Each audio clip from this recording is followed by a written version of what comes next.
Thank you for tuning in to another episode of Get Lifted. 30 is the new 20. Hit the like button, share, and subscribe, and click the notification bell so you're notified the next time we post or go live. I'm La Hefa.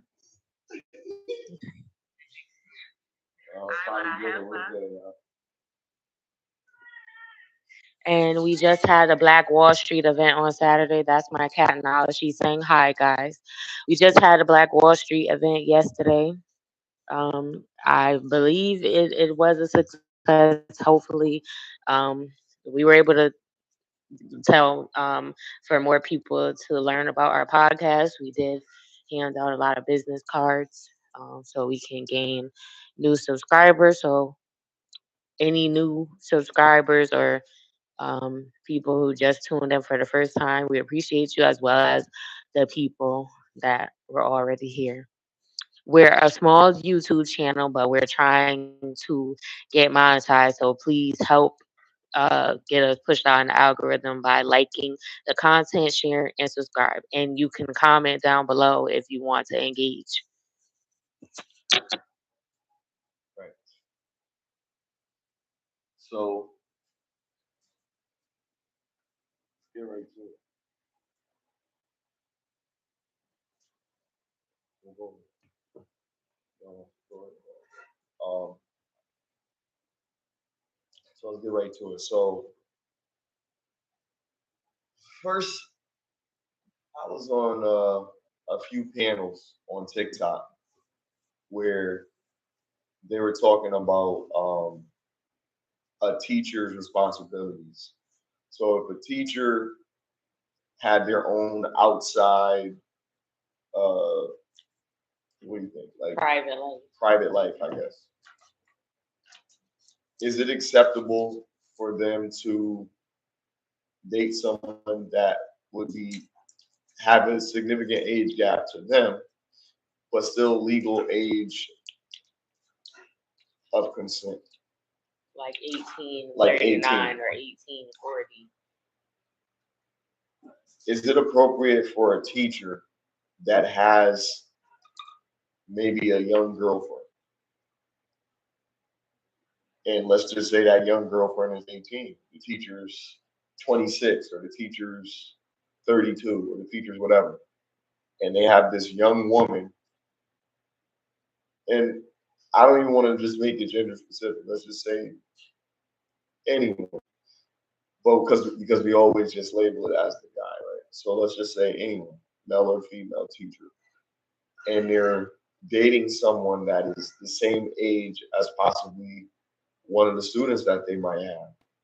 And it's a high school teacher, right? So let's just say there's a high school student that's 18. But this teacher also has a young girlfriend that's 18. Is it acceptable for that teacher to teach, knowing that he um, he is attracted to 18-year-old women, and he's a teacher that's going to be around a lot of 18-year-old, we would call them children, but they're young adults?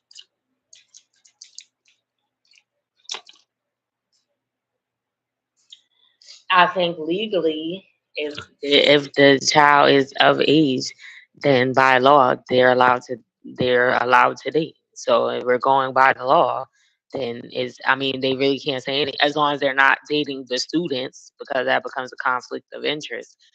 Um, but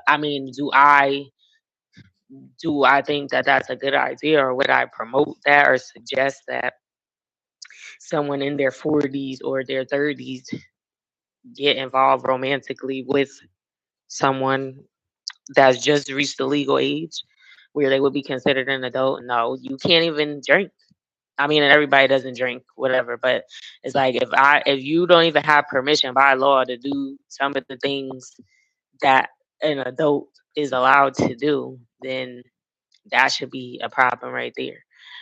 And then their mindset it's gonna be like, what do you really have in common? Now there are some mature younger adults, but I think to that level, depending on how big the age gap is, like it's not gonna.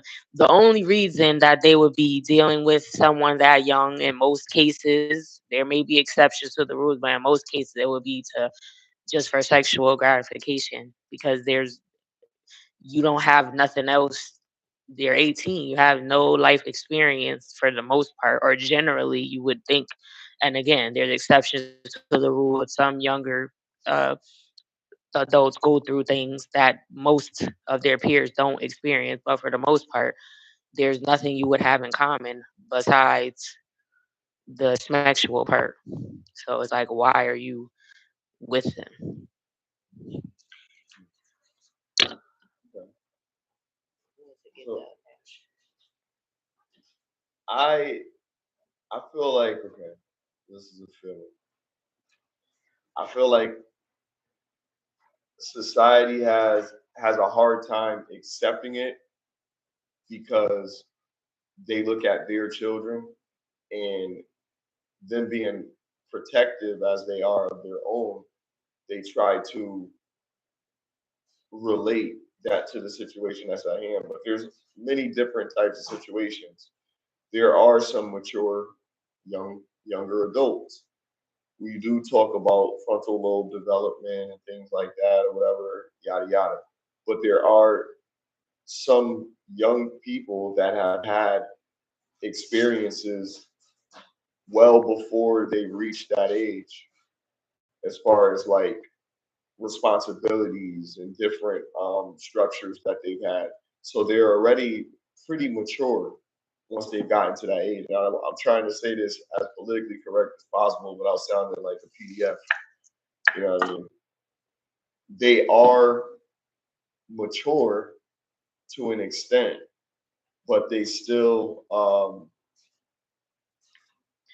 they're still childlike to an extent. So if you knew them prior to them, coming of age, then um, it's probably a little weird for you to be dealing with somebody that you watch grow up. But if you don't know them and they're an adult, I don't see a problem. Now that doesn't have anything to do with my feelings towards, who I would select, to be with or whatever. But I feel like it's fair because it is a legal age of consent. Yeah, they may be younger mentally. They may want to do wild things, and it may be a little bit um, more adventurous than a lot of people that are older because of the caution and you know definitely experiences that molded us to think the way that we think. So being devoid of these experiences is why it's challenging to accept that a young person would be mature enough to accept dealing with somebody of an older age. But me and my grandmother were discussing this, right? My grandmother, right? And it was like, well, a long time ago, people were a lot younger dealing with older men because older men could take care of you. So, and it wasn't looked at crazy. The family knew about it. Everybody knew what was going on. That doesn't make it any better, but you understand what's going on here. It's like you're looking for someone who is adept to provide and protect. That's what a man is for. A lot of times, people that's a woman's age when they're ready to start a family, times people that's a woman's age when they're ready to start a family, they're not capable of doing these things. So that's why they look at it that way. In some cultures, there's a dowry. In some cultures, your daughter is sold for cattle. That doesn't make it any better. I'm just telling you that there's cultural differences that deal with this a little bit differently than the way we're dealing with it. And if our legal age of consent is 17 and someone's talking to someone that's 18 and everybody has a problem with it, but then they're saying, well, when I was 18, I dated a 37-year-old. I dated this, you know what I mean? So it's like, as my grandmother would say, it's the pot calling the kettle black, whatever that means. But it meaning you doing the same thing and you're judging something else. You know, another saying, people in glass houses should throw stones. You know what I mean? How can you tell someone that this is a terrible thing to do, but you've engaged in it, and then you're saying, "Oh well, I was manipulated." Come on, man, stop. You knew right from wrong. You knew what you was doing. You knew it wasn't right. You know, you just was like, nobody will find out. Now you have a talking point, and you want to shame this guy. The dude is a piece of shit, but don't shame him because you did something back in the day and you knew you was wrong because your parents told you not to do it and you did it anyway. So for me, I feel like it's a natural biological reason why people choose, why women want to choose guys that are older than them, why men want to choose women that are younger than them. There's biological reasons behind it, but people don't want to entertain the science of it. So let's just talk about how society is. Well, first of all, we got society that has a whole bunch of people having kids out of wedlock and can't take care of their kids, and women are saying men need to take care of their children and this and that, whatever. But they don't stay with you to take care of the kid. Okay, you don't have to, but you also won't let the dude spend time with his fucking kid unless he gives you money. A lot of you. I won't say the majority of you because I don't even know the numbers, but I hear all of my guys talking. I hear it in the barbershop. I hear every single male family member that I've had express how this is something that bothers them. And my solution to it, because I'm vocal in my relationships, I will tell you what I don't like and what I do like. But I just tell them, listen, tell them how you feel in a nice way, because they're gonna give you backlash. Just try to help them understand from your point of view. And if they lack understanding, then you know where you stand in that relationship. If you can't articulate what's bothering you in your relationship with the person that you're in a relationship with, and they can't receive what you're articulating, if you are able to articulate it, then you guys are at a moot point. You're not going anywhere in your relationship. That's it. That's it. It doesn't move forward after that, at that point. So if she doesn't want to understand that, you know, this is how I want to move or this is what I want to do, then you find somebody else. Now, do you find somebody that's super young? Of course not. But I'm not going to shame someone for choosing somebody that's significantly younger than them if they're of age. I don't care what the circumstance is. Talk about manipulation, talk about whatever. It does not matter to me personally. I don't think it matters. You could say it's gross. I'd say it's gross too, probably. But that's their shit. If she's good with it and he's good with it, if they like it, I love it. That's how I look at it.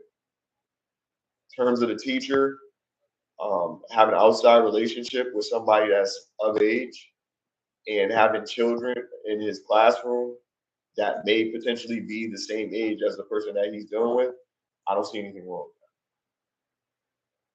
that. And I land my plane with that.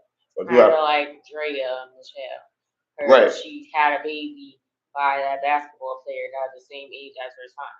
But She it's was like okay for her to 40. do that because he's an NBA player and all that, right?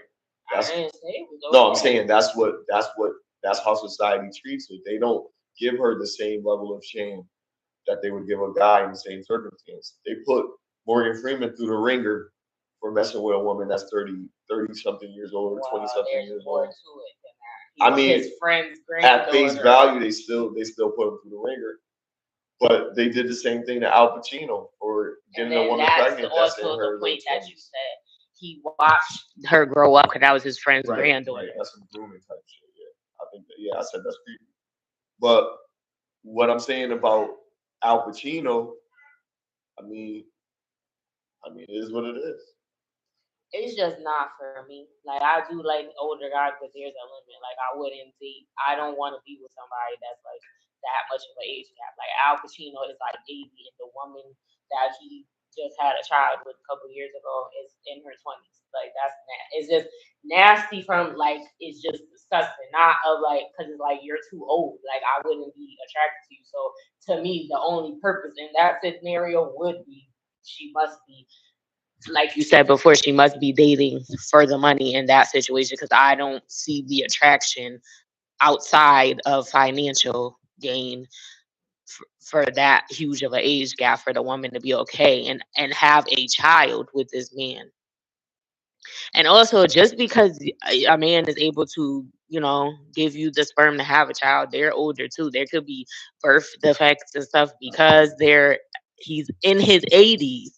Like, so that's just, and then you're gonna be dead by the time the kid is like 10, if they even get, like, you already surpassed the time that you were supposed to, by statistics, So that you were supposed to be out of here. So I feel like that's kind of selfish too, for you to wait that late. Or I believe he has other children, but I think you should stop at a certain point because you're going to be gone. Like, that's traumatic for a child to grow up without a parent, whether they were deceased, whether they decided not to be around on intentionally or whatever. If they grow up without a parent, that creates trauma. So I think that's selfish for you to wait that old to have another child, and you're not considering that. Like, yeah, they'll be financially stable because it's Al Pacino's kid, but that's not all of it that it takes to raise a child. well, back to the teacher. Who gets to decide what's acceptable and when should society intervene? The laws decide what's permissible. We just give our opinions about it, but we don't dictate what someone can get arrested for. Should we take it a step further with something like that, or you think it's fair game? Should we take it a step further? For How? a teacher dating a 18-year-old and also teaching potentially 18-year-old. You're saying, should the laws be changed regard to that? I said who decides what's acceptable and when should society intervene, but but to that point, what do you think they should do to take it a step further besides just voicing their opinion? Do you think they should petition this? Petition this. I'm sorry. Do you think they should have like they should try to bring it to like a student teacher conference meeting or saying they don't accept this? Like, what steps do you think parents should make? How would it be a student teacher conference? First of all, the parent is not even going to know unless the kid goes. We already said this is in a private life, which means that's not one of their students. So how would the parent even know how old the person that he's not gonna I would assume that they're not gonna come to school, and like, how would they know that? So you're adding extra variables. No, I'm not adding extra variables. Because you said in his private life, that means outside of. Dude has an 18-year-old girlfriend. He teaches 18-year-olds. How do people accept it? You're going down a rabbit hole. How do they know? It doesn't even matter. They know. So now what? Is there a problem with deciphering that, or no? It's up to the laws to decide. So unless they change the law, I don't care what people do. It's up to the parents. If you're the parent of one of the kids that this teacher is involved with, then it's up to you. Right. He's not teaching them because it's not. I'm talking about the kid that's 18, because the kids in the class don't got nothing to do with it. And he teaches students that are potentially that same age group. Is it okay for them to do it? You're saying yes. I'm saying his personal life has nothing to do with his teaching as long as it doesn't involve. That's what I said. Right? So you were saying the same thing. So I'm talking about the girl that he's messing with, not because it doesn't affect the students. They're not. He ain't doing nothing to the students.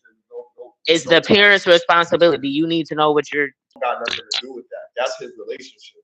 outside of that. It don't got He's a nothing to do with teacher the students that dates unless he an bringing them to school 18-year-old. and using her as a mechanism to get him other women in the classroom or her other boys in the classroom that's that age.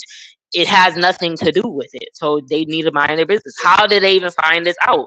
I didn't know. I think that's crazy that you even. I didn't know about my teacher's private life. Or I might know if they married or not, but I didn't know how old their wife was or how old, unless they both worked at the school, maybe, but probably not. If she's 18, then she's probably in school too, or just graduated. So she at school during the time when he teaching at another school or whatever. So Probably. That's potential. People have a problem with this, right? So let's just take it like that. You don't have a problem. Okay. it has nothing to do. That's their private life. And the Right. child, and So the we so 18-year-old I'm is gonna take of that age into and they're right. consenting. Right. It's not the business of the kids unless it's affecting the way they teach the students. Like I said, unless they're using them to make the other kids feel more comfortable to now engage in behaviors with the teacher. If it's not doing that, then that's their private life. Like it has nothing to do. That's weird. I think that's still the same frame of how I'm thinking about it. But people have an issue with this. So because people have an issue with it, people should just have an open mind and understand that people are going to date people that are younger than them. If they're able to date people that are younger than them, they probably are going to do it. Some of these people might be as young as your child's age. You know what I mean? If your child is of legal age to date people that are adults. So that would be 18. A lot of people have the idea of like, okay, well, legal age is not necessarily an adult mentally. So they go down that rabbit hole. And then you have to think of yourself. Okay, so you were immature at that age. Okay, I got you. Or the people that you surrounded yourself with at that age were immature. I got you. I know some people that had their own apartments at 18. I know some people that was living on their own at 18 years old. I know some people that moved out at 16, 17. So I know a lot of people probably they just think in the bubble. You got to kind of think outside the box a little bit, but just entertaining the idea that okay, people do think of it like this. Who gets to decide what is acceptable and when should society intervene? If the parents have an issue with a teacher that's teaching their children that has an outside relationship that they're uncomfortable with for some reason, you have every right to pull your child out of that school. It's excessive, but you have every right to pull your child outside of that school. Like he was saying, if the teacher's not if what he's doing outside of teaching is not interfering with the curriculum, or he's not having that girl have lunch with the students, or you know what I mean, whatever. It can get a little crazy, but like I said, if the parents have an issue with whatever is going on, they can bring it up at the PTO meetings, or they could do a petition. You know what I mean? Do I think this is something that you should petition? No, I don't think this is something you should petition. Personally, you know what I mean? Like that's his life as long as he's not doing nothing crazy. But people are hung up on the age. They're like, yo, he has an 18-year-old girlfriend. How can you think that's acceptable for uh, a person that messes with kids to be okay? Da, da, da, da, da. And then you have to explain to whoever's telling you that is like, yo, 18 is not a kid, yo. Like it's young, but it's not a kid. Like you need to recognize that early, and that's the problem with a lot of our society now. They baby them for way too long and coddle them for way too long. Not saying that you got to be out here dating 40, 48, 50 something year old men as soon as you graduate from high school, but I'm saying that you need to understand that everybody is going to grow up. They should eventually leave the nest. So they should be taught of how they should behave as an adult. The birds and the bees, they should have had that conversation at 12, maybe younger, by the parents. You know what I mean? But what's acceptable to the parents may not be acceptable to every parent. So you have to understand that. If you have a problem with somebody's relationship that has nothing to do with your child, you're being nosy. You're doing too much. If now let's just look at it like this because we're saying 18. 18 is legal age. If, for instance, this individual was also involved in people that are younger than that legal age of consent. This is hypothetical. This is not the showrunner. If that's the case, then absolutely people should intervene and people should say something because this person needs to be brought on charges and you don't feel comfortable with your child in the classroom or something like that. But they're trying to shame a man and these teachers that are probably dating somebody 18, they're probably like 10 years older than them or something like that. If they're and this kid is or I'm saying kid, but this 18-year-old, I'm just gonna say that this 18-year-old is probably um in school in college to become a teacher themselves or something like that. You know, that's probably how they met. You know what I mean? If he taught her and that's how they met, that's a little different, right? Because she probably wasn't 18 when he taught her. So if we get to that part, because I remember I said I led earlier with if you don't know this person and they're of legal age, because if you've grown up raising this person, it becomes a little bit crazy. That's where you can, you know, kind of speculate a little bit more towards this is a little creepy. But that's when you're thinking. But if you have kids, you are overthinking. You are thinking a lot because you want to protect your kids. You don't want your kid to fall into that particular situation and they end up messing with a predator. You understand what I'm saying? So as a parent, you probably don't want your child in a classroom with a teacher that likes women that are 18. But if this dude is like 23 and he's a teacher, he's a young teacher himself. You just gonna be mad because your daughter might get picked when she graduates. So you know what I mean? That would be the other the caveat to the situation. But that's something that you would have to consider, something you would have to think about. And if you don't feel comfortable with it, again, you can get enough people together, get a petition, get them out of there. But again, that's the personal life. So I stand on their personal life is their personal life. Um,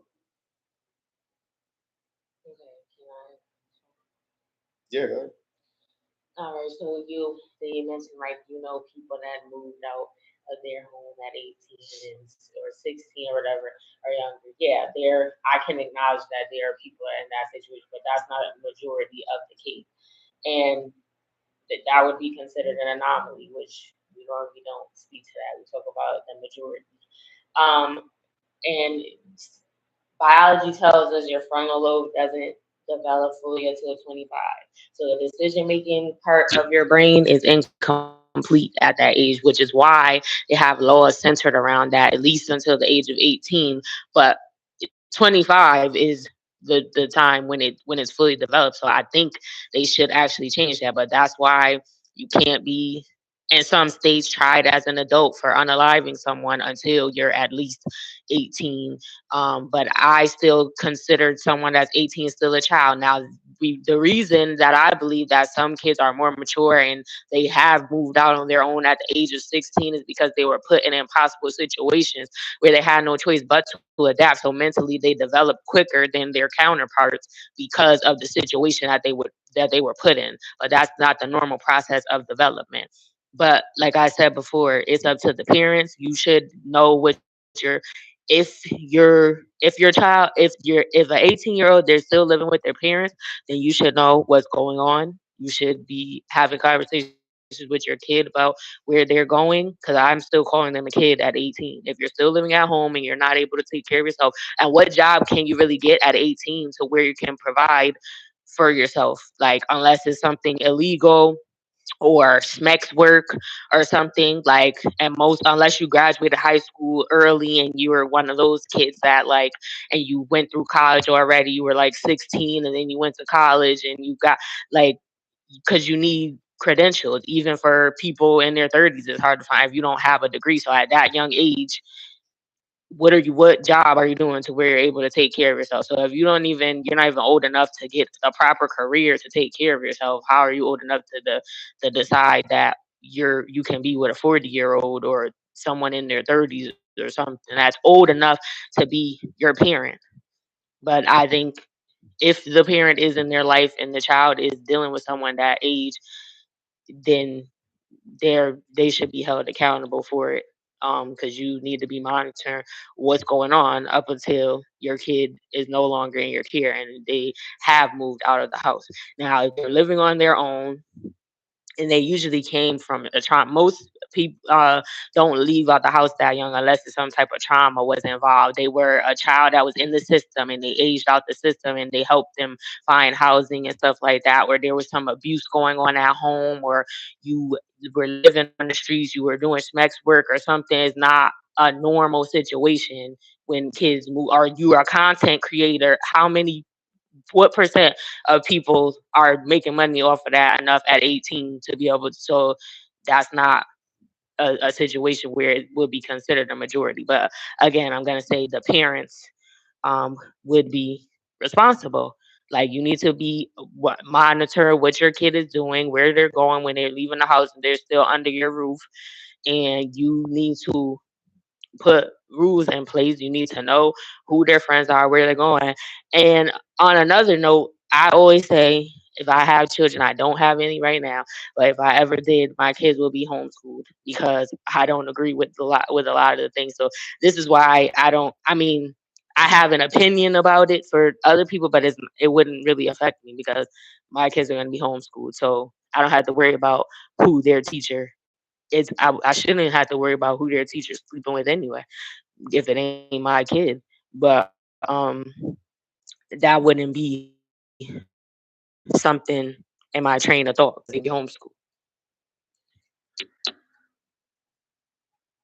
All right. So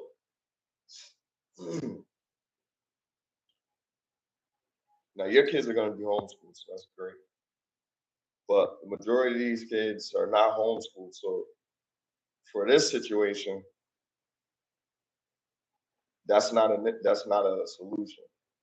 The only thing that they could do now is either keep going to this school, or their single mom or whoever it is take them out because she has an issue with this dude dealing with 18-year-olds because she thinks that her daughter's extensions might attract him and he might start talking to her. You know what I mean? Why So is she wearing extensions? that's a whole other thing, right? But in any case, Let these kids be kids. And that's another thing. These kids is looking too grown. These kids, you got them wearing full makeup, eyelashes, a full bust down 30-inch weave down to their ankles. They naturally thick because they putting all these hormones in the food, so they're overly developed before a certain age. It's ridiculous, and because of that, you need to like they need to be covered up. They need to be wearing child appropriate clothes or age appropriate clothes. They should not be walking out of the house looking like a streetwalker. Like, I don't, or not even that. Even if they're covered up, like certain hairstyles, I think are age appropriate. I don't think you should be wearing a 30-inch bust down if you're, well, we said 18, but I'm taking it back because some of these kids be doing this. They don't even be in high school yet, and they be having full face beat lashes, full makeup, and these long weave down to their ankle. If that's your natural hair length, then that's one thing. Then style the hair, put them in some ponytails. Why why are they looking like their mom? They looking like they about to go out to the club, and then they wearing booty shorts or whatever. They post their pictures with they cheeks out and all this stuff. Where the parents is not monitoring these kids. But then again, that goes back to they don't have time most of the time because they're working, because they can't afford the children that they decided to have, so they don't get to spend time with them because 90% of the time they're at work. So the kids are getting their attention from the internet and these people that they shouldn't be, instead of the people, the ones that's supposed to be raising them. But I digress. Well, I know these young men teachers, because they're targeting you guys. They're really coming for you guys. So these young men teachers, just be careful with your information. Try to stay off of social media. You know what I mean? Because let's be honest here, preference is under attack. You know what I mean? It really is, because you have to look at it from the standpoint of why. They always gonna ask you why. Whatever you like, you know what I mean? But it's okay for you to identify as whatever else you want to identify as. So, just tell them you identify as a 25-year-old. When they be like, you're too old to be dealing with that young woman and you're 45 years old. Well, I identify as a 25-year-old. Oh, you're good. You're good. 2026. You know what I mean? So we're not telling kids to do that, because that's obviously a joke. But he's joking, I'm not joking. because no one's telling a kid to identify as that's mental health. We don't agree with that. He's joking. No, I'm not. You are. Don't tell me because I'm you don't joking. even agree with I'm saying what I'm How saying. you not gonna agree I'm saying with what I'm saying. trans, but you telling people I'm it's the saying what same I'm saying. What I'm saying. I'm saying what I'm saying. I'm just saying what I'm saying. Let me cook. Preference is under attack. So, because things are selective, why does it seem like it's a double standard when they're talking about one thing and not a double standard when they're talking about another thing? It doesn't make no sense. Right is right and wrong is wrong. So I'm being facetious. Hold on, let me finish my point and you can interject. But right is right and wrong is wrong. But I'm painting the perspective of how silly this sounds. Like really when you're saying, oh, they have to wait 2 more years until they're 21 to date this person that's 25. like yo, like cut it out, yo. Like if that person wants to do that, then let that person do that. If you're the parent that raised that kid the right way and they did have some structure, sorry, you wouldn't worry about stuff like that, because your kid is trained and knows, I'm not gonna be out here trying to give it to anybody. I'm gonna be modest and I'm gonna wait until I get married, or I'm gonna wait until I find somebody that I can introduce to my parents. They don't even want to introduce who they talk to their parents. I've been dating these women for about 30 years. You know what I mean? And they don't want people to meet their parents. They want you to just smash and they want you to just keep it moving. A girl that really wants you to meet her parents usually is a girl that really care about you and think that you something that my parents is gonna like. So you know what I mean? Like let's be real. And that used to be the thing. You couldn't go out with nobody until your parents. They don't want their parents involved in their life. And then you got other people, other young ladies that's supporting that. No, well, they don't. The parents don't need, because all these parents are shitty. You know damn well you will want your mother to meet somebody that's fucking that you dealing with that's a good person, unless you got a mother that you can't introduce to no fucking body.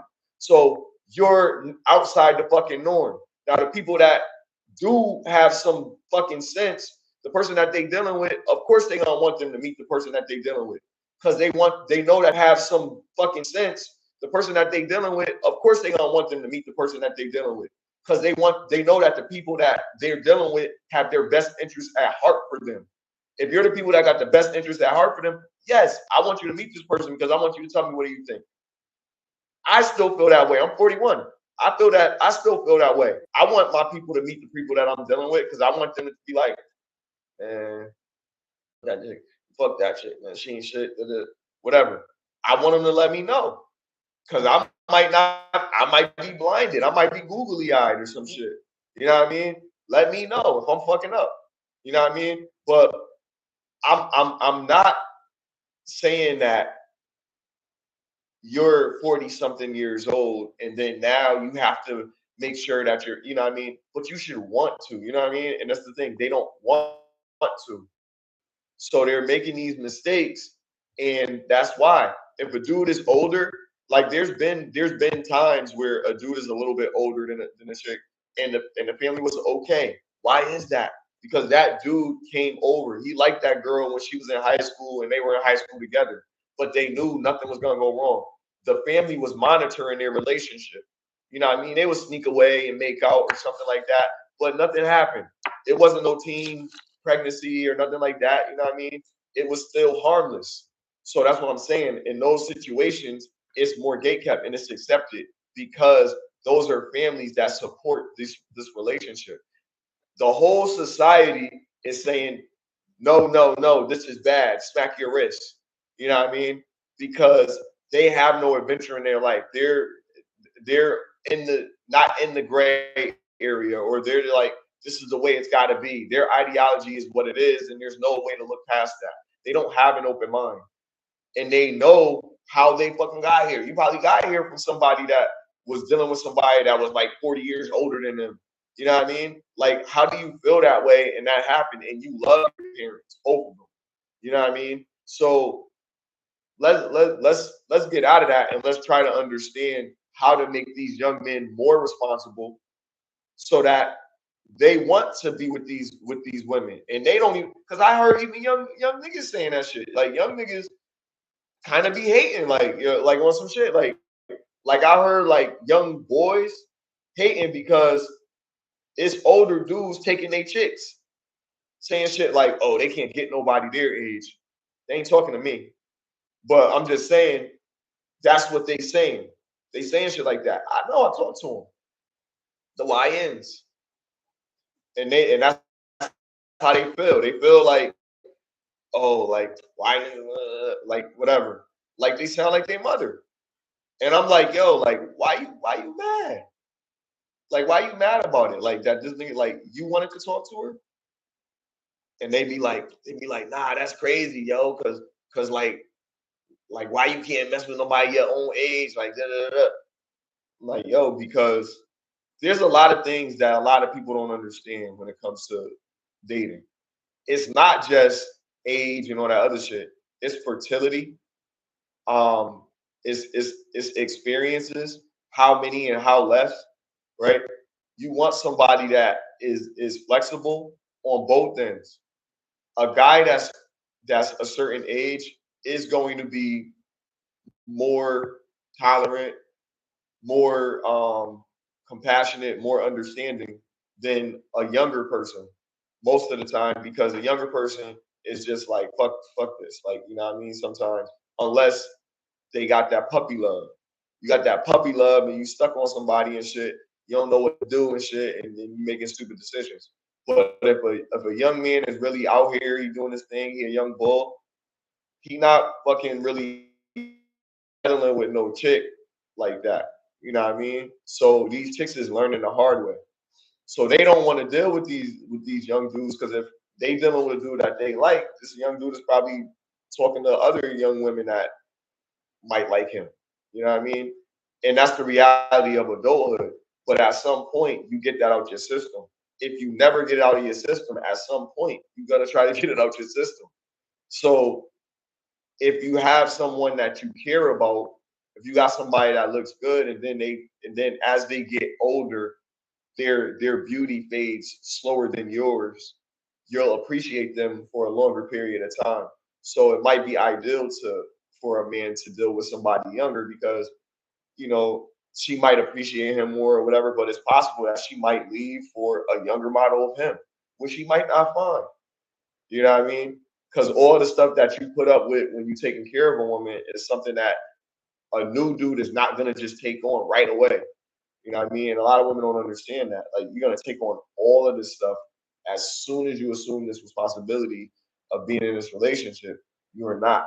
You're taking on some things, but not everything that guy that probably was doing it. is going to do. And I'm talking about a guy that's good, obviously. Well, by societal uh, construct, good.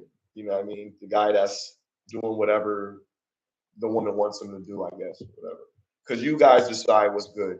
You know what I mean? Women decide what's good for a guy, and men decide what's good for a woman. But it's very subjective. You know what I mean? Because like it's subjective only because of what guys tell women. Like these dudes is lying, you know. They lying to y'all. And a lot of times y'all go off of that shit forever. Like y'all be like, oh yeah, and I know this nigga talking about this, so this must be real because a lot of these niggas is lying, yo. And I'm saying it because I'm tired of chicks arguing with me about this stupid shit when I'm telling them the truth. Nigga don't really like you, my nigga. You know what I mean? Like a lot of times, chicks, yo, they need to hear it, yo. They need to hear it. Cause like they really be fucked up. Like they fucking with this nigga. You know what I mean? The nigga really don't like him. You know what I mean? Like don't like him at all, but he lying. And the nigga like probably talk to his boy like, yeah, this is stupid. You know what I mean? That's what they be doing. But oh yeah, I got a good one, girl. You know what I mean? I get sad when chicks be all they be so happy they found a nigga and they tell me that shit. They be like, oh yeah, I found this man. He do all this. He about to leave his wife. You already fucked up. He about to leave his wife. She's still wife, nigga. And he fucking with you right now. He cheating on his wife, my nigga. And you can't connect that shit. So that's how I already know that y'all already fucked up. So I'm just giving y'all that heads up. Like these niggas don't like you. You know what I mean? And it's not because they didn't marry you or whatever. Nah. It's because a lot of times if a dude is dealing with you, he will probably be like, yo, I'm gonna see y'all a little bit later, my girl cooking or something like that. When you appreciate your chick, you might cut the homies off if you appreciate her like that. But these women get on niggas' nerves. And they don't think that they don't get on niggas' nerves. Well, you a man, you should know, you should do. That's what they say. And they want to argue with you, they want to tell you what you should be doing. No nigga that they dealt with has ever done the shit that they think you should be doing. But you should be doing this shit. Like, you know what I mean? Like, it's crazy to me. Like what? You see? You can't even. I'm asking you a question. But that's what I'm saying. But I'm telling you, like, I'm. No. Never did. Because you said no, but I know. I'm not arguing. I know. But you said like what? Like I think that you is said obvious. Nobody has ever done. Well, it's not. So I'm asking you. I think it is. You say you're trying to tell the women something. So I'm asking you a question, but you're getting defensive. No, I'm not getting defensive. I said you see because you said like what? So that means that you're incorporating. I didn't say you're wrong. No. I'm asking you. You're incorporating yourself in women because you're a woman, right? I'm asking you a question. No. I'm gonna answer it. I'm gonna answer it. I'm not incorporating nothing. I'm gonna tell you. I'm asking you a question for clarification. Okay, so clarify. So what is it that the men that's not doing? I'm not saying I'm giving you the question so you can know exactly what I'm asking. You said that women what they're asking of this man, none of the men prior have been doing. So give me an example of some of those things. This is a genuine question. Pay their bills.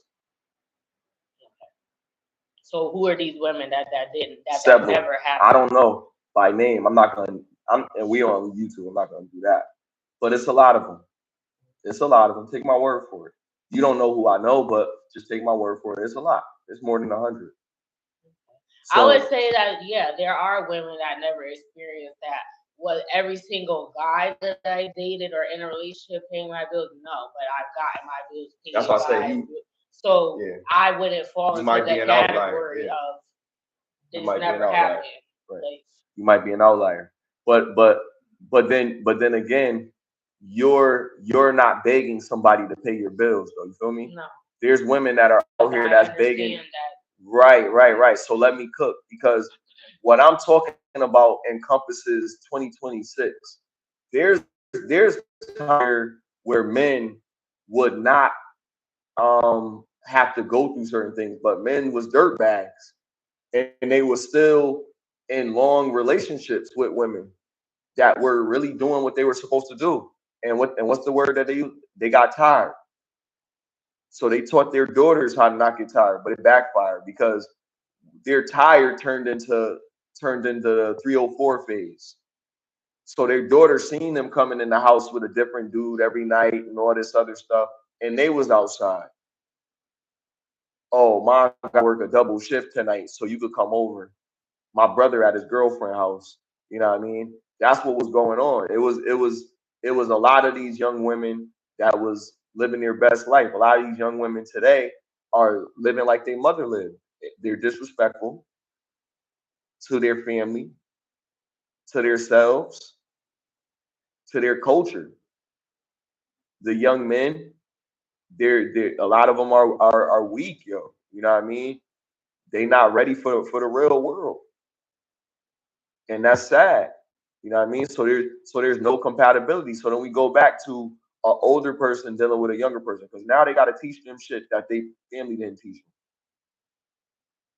Because these young women at the beauty shop or they aunts and shit like that, they not gonna teach them shit because they ain't got no men, or they got a woman who don't respect them.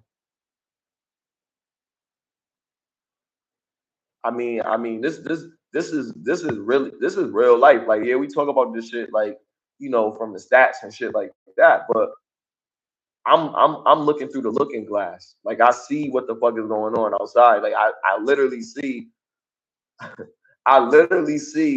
young women getting tricked out by dudes that are over 60 years old. So hold on, I'm almost done. So I feel like if if this is a culture that I personally witnessed, so this is my anecdotal experience, obviously, but I'm telling you that a majority of these young ladies, and we see it online too, but I'm seeing it in real time. Majority of these young ladies don't respect themselves enough to choose somebody meaningful. So they're gonna choose somebody that's gonna be feeding them a dream. And you can tell that he's not doing what he's telling you that. You know what I mean? So you feeding off of that. So it just seems better to deal with somebody older than to deal with what's and the young dudes, they living. They still getting them. It's just, the young women are not learning anything. They just out here, they giving themselves out. You know what I mean? Without having any boundaries. Without having any boundaries. They don't want to be modest. They want to follow Sexy Red and what's the other girl? She said, I'm the shit. You just a fart, whatever. Ice Spice, yeah, Ice Spice and shit. You know what I mean? Right, but I mean, I'm 41. You know what I mean? Like, that's not stuff that I'm listening to. I'm still listening to shit from 96. The fuck, I'm outdated as fuck. Like, you know what I mean? Like, but I'm saying, I see what's happening to our culture. It's no different than what was happening. I mean, we had Uncle Luke, we had all types of shit. Like, come on, we had fucking shit. But I'm just saying, you knew not to go out here dressed like that shit. You would put your clothes in your bag and change when you got to school. You're not gonna dare walk out the house looking like that. But they allowing them to do it. Feel me? And even if you're doing, you sneaking into school and doing it, yes, whatever. But when your mother find out, you won't do that shit for a while. You feel me? So that need to be back. We don't have that no more. I'm not completely against parents being parents again. If that means beating some kids' ass, fuck it. Because right now, some of them need it. You know what I mean? But I don't necessarily agree with physical discipline. But you know what I mean? I think that there's something that they need, and they just don't have both parents in the household. So that needs to fix. Women need to appreciate whatever man is dealing with them. You know what I mean? If he's going to work, if he's uh respectable. You know what I mean? If he respects you. You know what I mean? If he takes care of his kids and he takes care of you, and you know what I mean, he's he's not a guy that's gonna come home filthy drunk all the time, and you know what I mean, or he might play the game, but so what? Like let him play the game because he still don't come home filthy drunk. He don't smack you around. He don't, he paid bills. He's responsible. His outlet is him just hanging at that crib with playing the game. Maybe his son comes and plays the game with him. What's wrong with that? That's a family man. They don't want that. They want a dude that's making $100,000 a year that has a whole bunch of other women. That's what they want. So I don't know. And well, to that point, I'll leave my point. So because of my experience, I don't prioritize finances over whatever. I care more about the character of the person and the way that they treat me. If you have a legal job and you're like, because I go to work myself, like I don't, because I've had, like I said before, I've dated guys or in relationships where a guy would like give me money or help me with bills and things like that, but they weren't necessarily the way they treated me wasn't the best. And not saying like it was like abuse or anything like that, but it wasn't. I've got treated better by someone that wasn't necessarily and we both had to work. Like it's like if I could help, then I can. But they might people go through different situations. Like people will be like, oh, he got to have this and this and that. Some people don't have. I don't even have a car, so I feel like if somebody don't or if whatever if they lost their car, they got in an accident or something. Like and like I can't. I don't have a car myself, so how can I? Even though it said I'm a woman and traditionally the man's supposed to do this or that. Like that would be nice if I could be a stay-at-home wife and just cook and take care of the house and all that stuff. But I don't think that's realistic. Anytime you got to go to work, I'm an average woman. I don't like going to work at a regular 9 to 5. I would like to make money off content creation, but that's like another conversation. But I go to work because I gotta do what I have to do, regardless if there's a man in my life that's able to do. I don't expect that now like or whatever you can contribute, but I value the way that you treat me outside of financial more than because like you said, a dude could be rich but he could be women will stay in a relationship with a dude and he's knocking in between a washing machine and dryer but he's rich, so you dealing with that. Like I don't like what's more important to you. So I don't and also connection. If I actually like you, if I'm actually interested in you, women pick men that they're not really interested in because they have money. Like I don't. That's not what I want because I think it's doomed to fail because soon if the situation occurs and in this economy it's definitely possible where this man is not able to provide anymore for a period of time or at the same level that he was in the beginning or what you were used to in that relationship, you're gonna leave him if that's all you was there for. Do y'all really want? Some men don't care. Some dudes be tricking, right? They be okay with just being for paying for a chick because she look a certain way. But as if for the men that you don't want to do that, maybe you should look outside of looks. Like I'm saying, I'm looking outside of financial, and that doesn't mean you don't have a job at all, and that you expect me to take care of you like you're my child.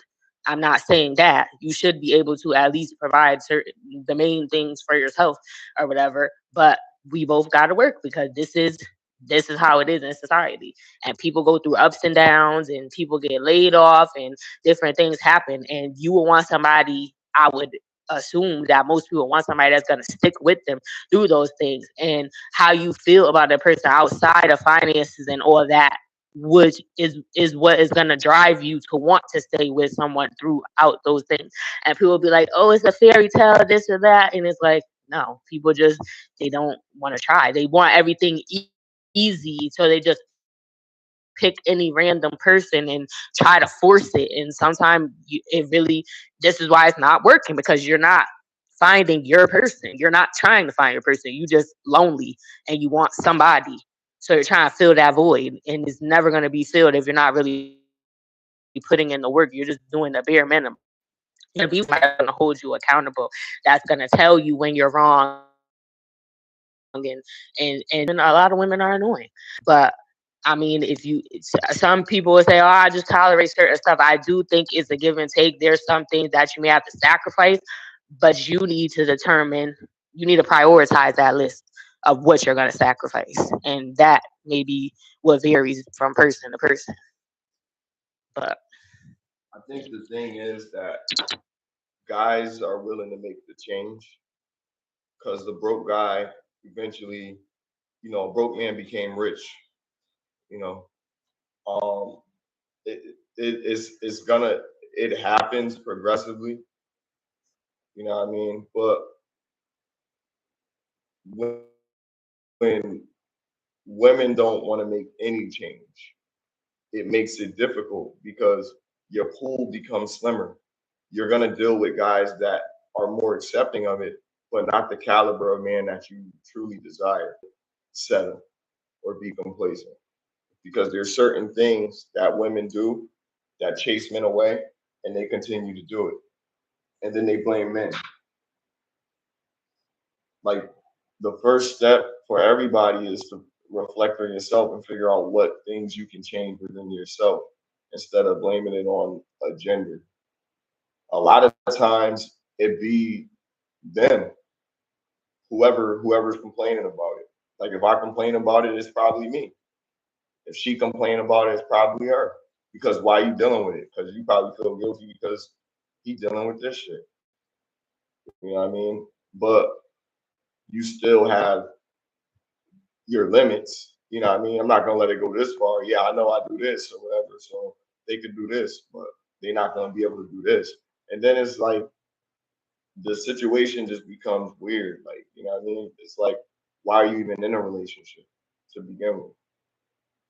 It's something that you like about the person that you deal with, but there's value in people. So you have to find value in the person for a relationship.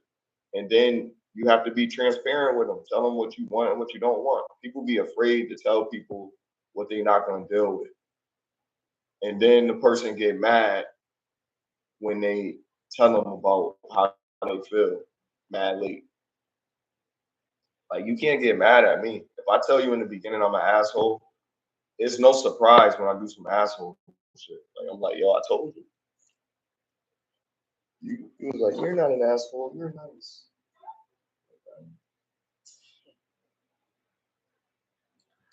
But believe some of what they but say when a man tells you stuff. Not when he say I'm not cheating, because he probably is doing that. But if he tells you I ain't shit, not I ain't shit, what you just said.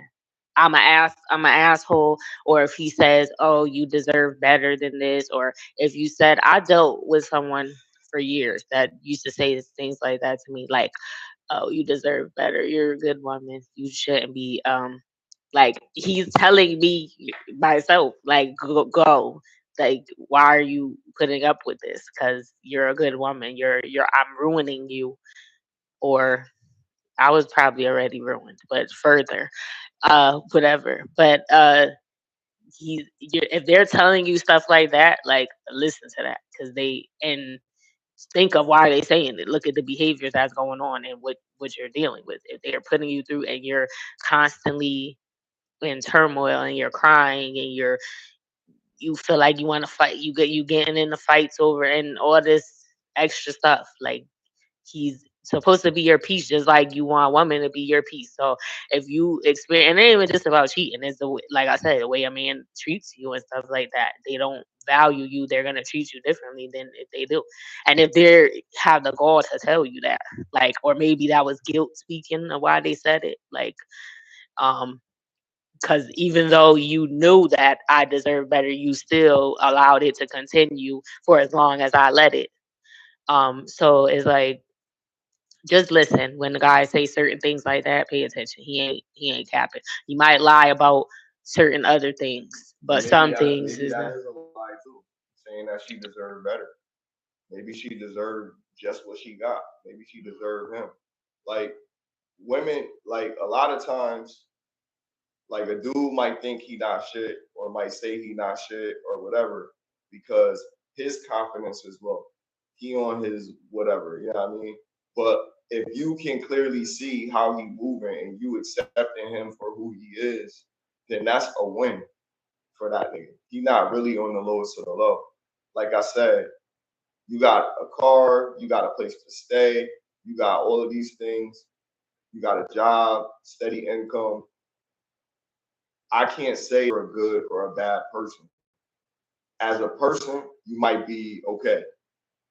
Relationship wise, you might not be the greatest recommendation. You know what I mean? For whatever reasons. But from all of that other shit, Yeah, if you're you just come to an work, adult. yeah, but hold on. If you reliable all the time at your job, like you're the most stellar employee, like you're always the go-to person at your job. You're the only person that they can depend on at your job. You're looking forward to a promotion. You get an A+ there, right? Then in your friendship, your friends know you as like, yo, he always look out, man. Like he's the best athlete. He's all of this. He's just a great guy. Then in his relationship, he's a essay. You know what I mean? In his relationship area, like he just beat the snots out of whatever chick he messing with. You know what I mean? And they don't and nobody knows about that. But then everywhere else, he's just this great person.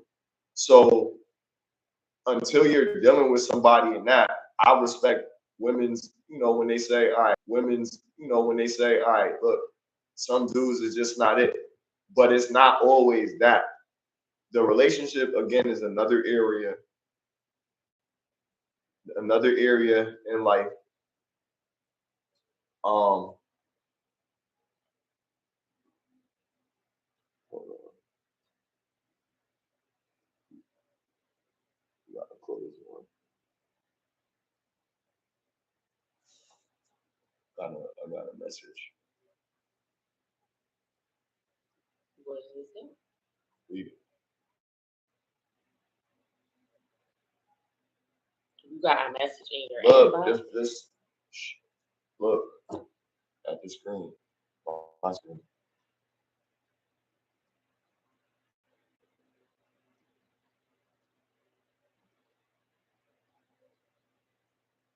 What is the message? My nigga.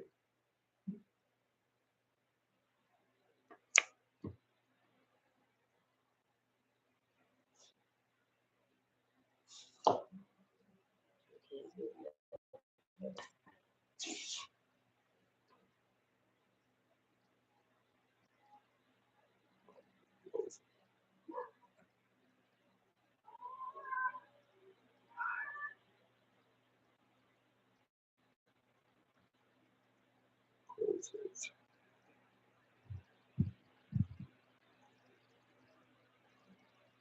Close it. It was already. I wasn't on that.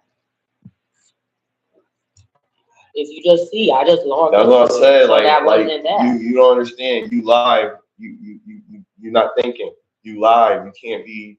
You understand what I'm saying? All right. So like I'm saying, like It wasn't ever on that on the phone. That's what I'm telling you. I know, but And the screen is frozen. um, like I said,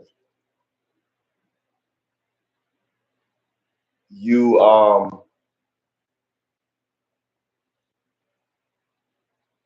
you just have to learn from your experiences on your own to make your own, assessment, but also take into account all the pressures that this individual has. If he's got an A+ everywhere else, he's now just met you and now he's got to put you as the primary to everything else that he's worried about. What makes you so special? What are you doing? And then he's still looking out for you, doing things for you. If he's contributing in your life and he's got all these other things and other areas of his life that he handles, then you should take into consideration that and not be complaining about little stuff. Now, I'm not going to say cheating is a little thing, But if he's doing everything else and you're for whatever reason you're not available in some area, you may have told him no. He always he always trying to do the birthday thing. He always like he brought you over for his dad's bar mitzvah, like whatever, whatever's going on, right? You was always included in his life. If you're that girl in his life, then you should appreciate him more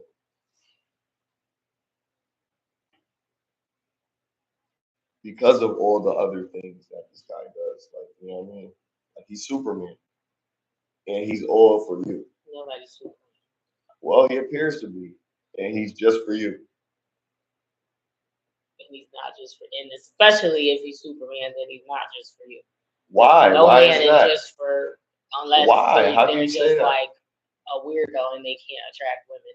Any man that What you is that mean? some women find attractive, other women are going to for the same reason. He's But I'm probably saying if he's just for attractive you, he's good. aesthetically. He may be fit. He's probably charismatic. So the same reasons why one particular woman is drawn to them, that's the qualities that other women want too. Not because they see them with this man and they want him, but because they're attractive, they're tall, they're whatever, they got a deep voice, they're athletic, they're in shape, whatever, they're charismatic, they know how to hold a conversation, they're masculine. You know that they got you gonna feel protected physically when you're with them or whatever. Or they may be a provider, they may not, whatever. So the only men that don't be cheating, and that doesn't mean it's every single day. You just go out there and you like, I'm gonna go outside and this is what I'm gonna do. And there may be some men that think like that, but sometimes it do just happen. You just went out to the bar and the chick gave you Tuesday signals and you had a night, or you went on vacation and something happened or whatever. But if it's a man that you want, then other women probably want him too. Is gonna happen. And it doesn't even matter about finance. We talk about this all the time, but how many is stay at home dads. There are women that are willing to That's so they rare, don't though. even, but I think it happens. And I didn't say you should, but people, they don't be caring about that. If sometimes all somebody look at is like, what do you look like? And then if he put her through the mattress or whatever, like if that's if Yo, they she's able to saying do get a that, stay-at-home dad. I didn't say Because it's that's secure. not what I said. Wow. I said there's different variations of what women will tolerate because we hear this narrative going around social media all the time. Oh, I need a six-figure or whatever. But then when we're out in the world, this is on the internet. This is all these women are saying, oh, it couldn't be me. He got to be, mind you, none of these women that are saying this are in a relationship. I'm single too. So, but some of these women that have a lot of money, they have the stay-at-home guy, and the stay-at-home guy is like your servant. You know what I mean? Like, yeah, he has a job. Yeah, I'm not saying to do it. I'm saying these women be lying, is what I'm saying. They be saying that they want whatever, and then when you go out in the world, they say that on the internet, you go out in the world and you see different. That, and even the men too. The men saying, "Oh, you gotta be looking like this," and then the women that y'all having kids with, or who your wife or whatever, they don't look like what you said. This is what you gotta have. So that's more realistic. Everybody relationships look different. I think it's just about finding someone that matches what you want. If you want monogamy and that's what y'all agree on, and if you believe that, maybe it'll happen. But I don't think. But there are people in poly relationships. People have open relationships. People, it's whatever. It's what you agree on with your person and what makes you happy. It shouldn't be what society says it's supposed to be. If that's what works for you, and that's y'all got it working or whatever. But yeah, I don't think you should be. There definitely should be reciprocation. Like no one should be putting forth more effort than the other person. You both should be putting equal effort in whatever you expect out of each other. Um, if it's a situation where someone falls short, that one person falls short, then the other person might have to kick in another 50. They giving 100, you both giving 100, but Maybe one day one person can only give 50. So you give that other 50 for that time, or maybe a season where you go through, whatever. But that's why I said people have to actually like each other to want to accept certain stuff. Because maybe in these women that's a stay at home dad, like maybe that was a season, right? He stay at home dad because he got laid off and he's looking for work, but right now she was already working. She working now because she waiting for. So that may not be an all time thing. I really don't think in this economy the average person, realistically, I think you both need to go to work unless you're gonna be extremely frugal. If you want to have a family or whatever and things like that. Now if it's just the two of you, then maybe, but I think both people need to work if you want to, you know, be at some to be comfortable because it's the prices of everything is going up. Gas, food, water used to be like $3.99 for a case of water or something. Like it's like $9 now, $8.99 plus tax or whatever. Then they got all these different types of water. They got whatever. Like they charging us for stuff that's supposed to be free. We need to filter our own water. So we need to get water from the creek or something. We need to get chicken so we can get our own eggs and like unalive the chicken so we can make the meat. And you know, and we need to get grow our own vegetables because they out here poisoning us and then they charging us all this money to unalive ourselves when we eat this stuff. It's ridiculous. $8 for a Whopper.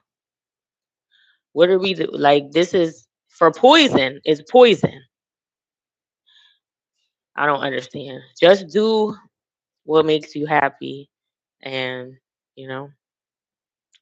But It's money not, is not the only issue because the stuff that I'm talking about is not finance at all.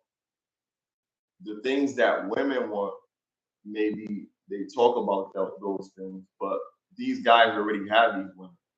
So they have these women that are pain in the asses, and they're still dealing with all these things. I'm saying that when these women do date and they sleep with these guys, they need to understand that this dude don't like you because of who you are, like as a person, and you're never gonna get a rich guy because the dudes that's broke don't even want to do it.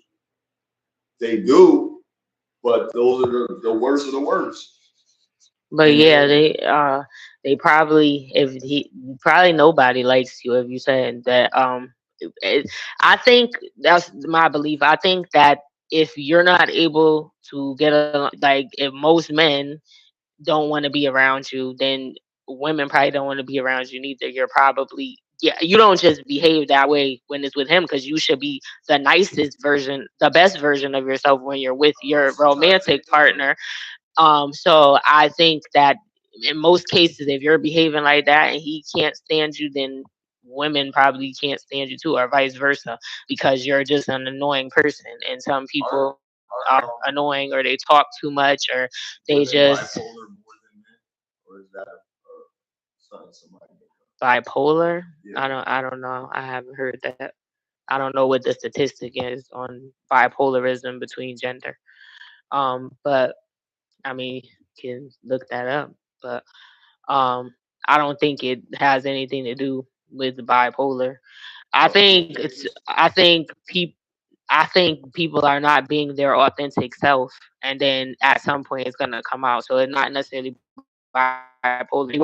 Before they were just portraying a certain. They were portraying a version of themselves that wasn't authentic, and then at a certain point, the mask is gonna slip, and you're gonna see who you really are. And it only goes on for so long. You can't keep that up. If you're paying attention, if you're around long enough, you're gonna see the signs that this is not the person. Because people they show up as their representative in the beginning. So that's just how it goes. And then once they feel comfortable, like I got him or I got her, then they began to like, oh, she was perfect. She cooked and she whatever you want a woman to do, and she shut up and she ain't say nothing and she was submissive and she did that after a month of consistently being around her, like every couple of days or so, and talking to her every day. If you wasn't together, then you began to notice she just did that in the beginning, and vice versa. The man was like, he was doing certain things in the beginning, like he was texting you every morning or being more affectionate, and then as time gets on and he gets comfortable, then he begins to be his real self, which is not all of those things or half of the things that he was doing in the beginning. He stopped doing it because he like, I got her already. Why? Or she like, I got him already. Why I gotta switch up now? This is the goal. But why would you? But that's the problem. You can't stop doing. If that's not you, then don't do it. You shouldn't stop doing the things that made this person want you in the first, that attracted this person to you in the first place, because then that's where the issues become. But it's what people do, and you obviously want to set forth a good impression because you want them to want you. So you want to do the things that men, this is what they say they want. Women, this is what they say they want. You want to be that, but be yourself.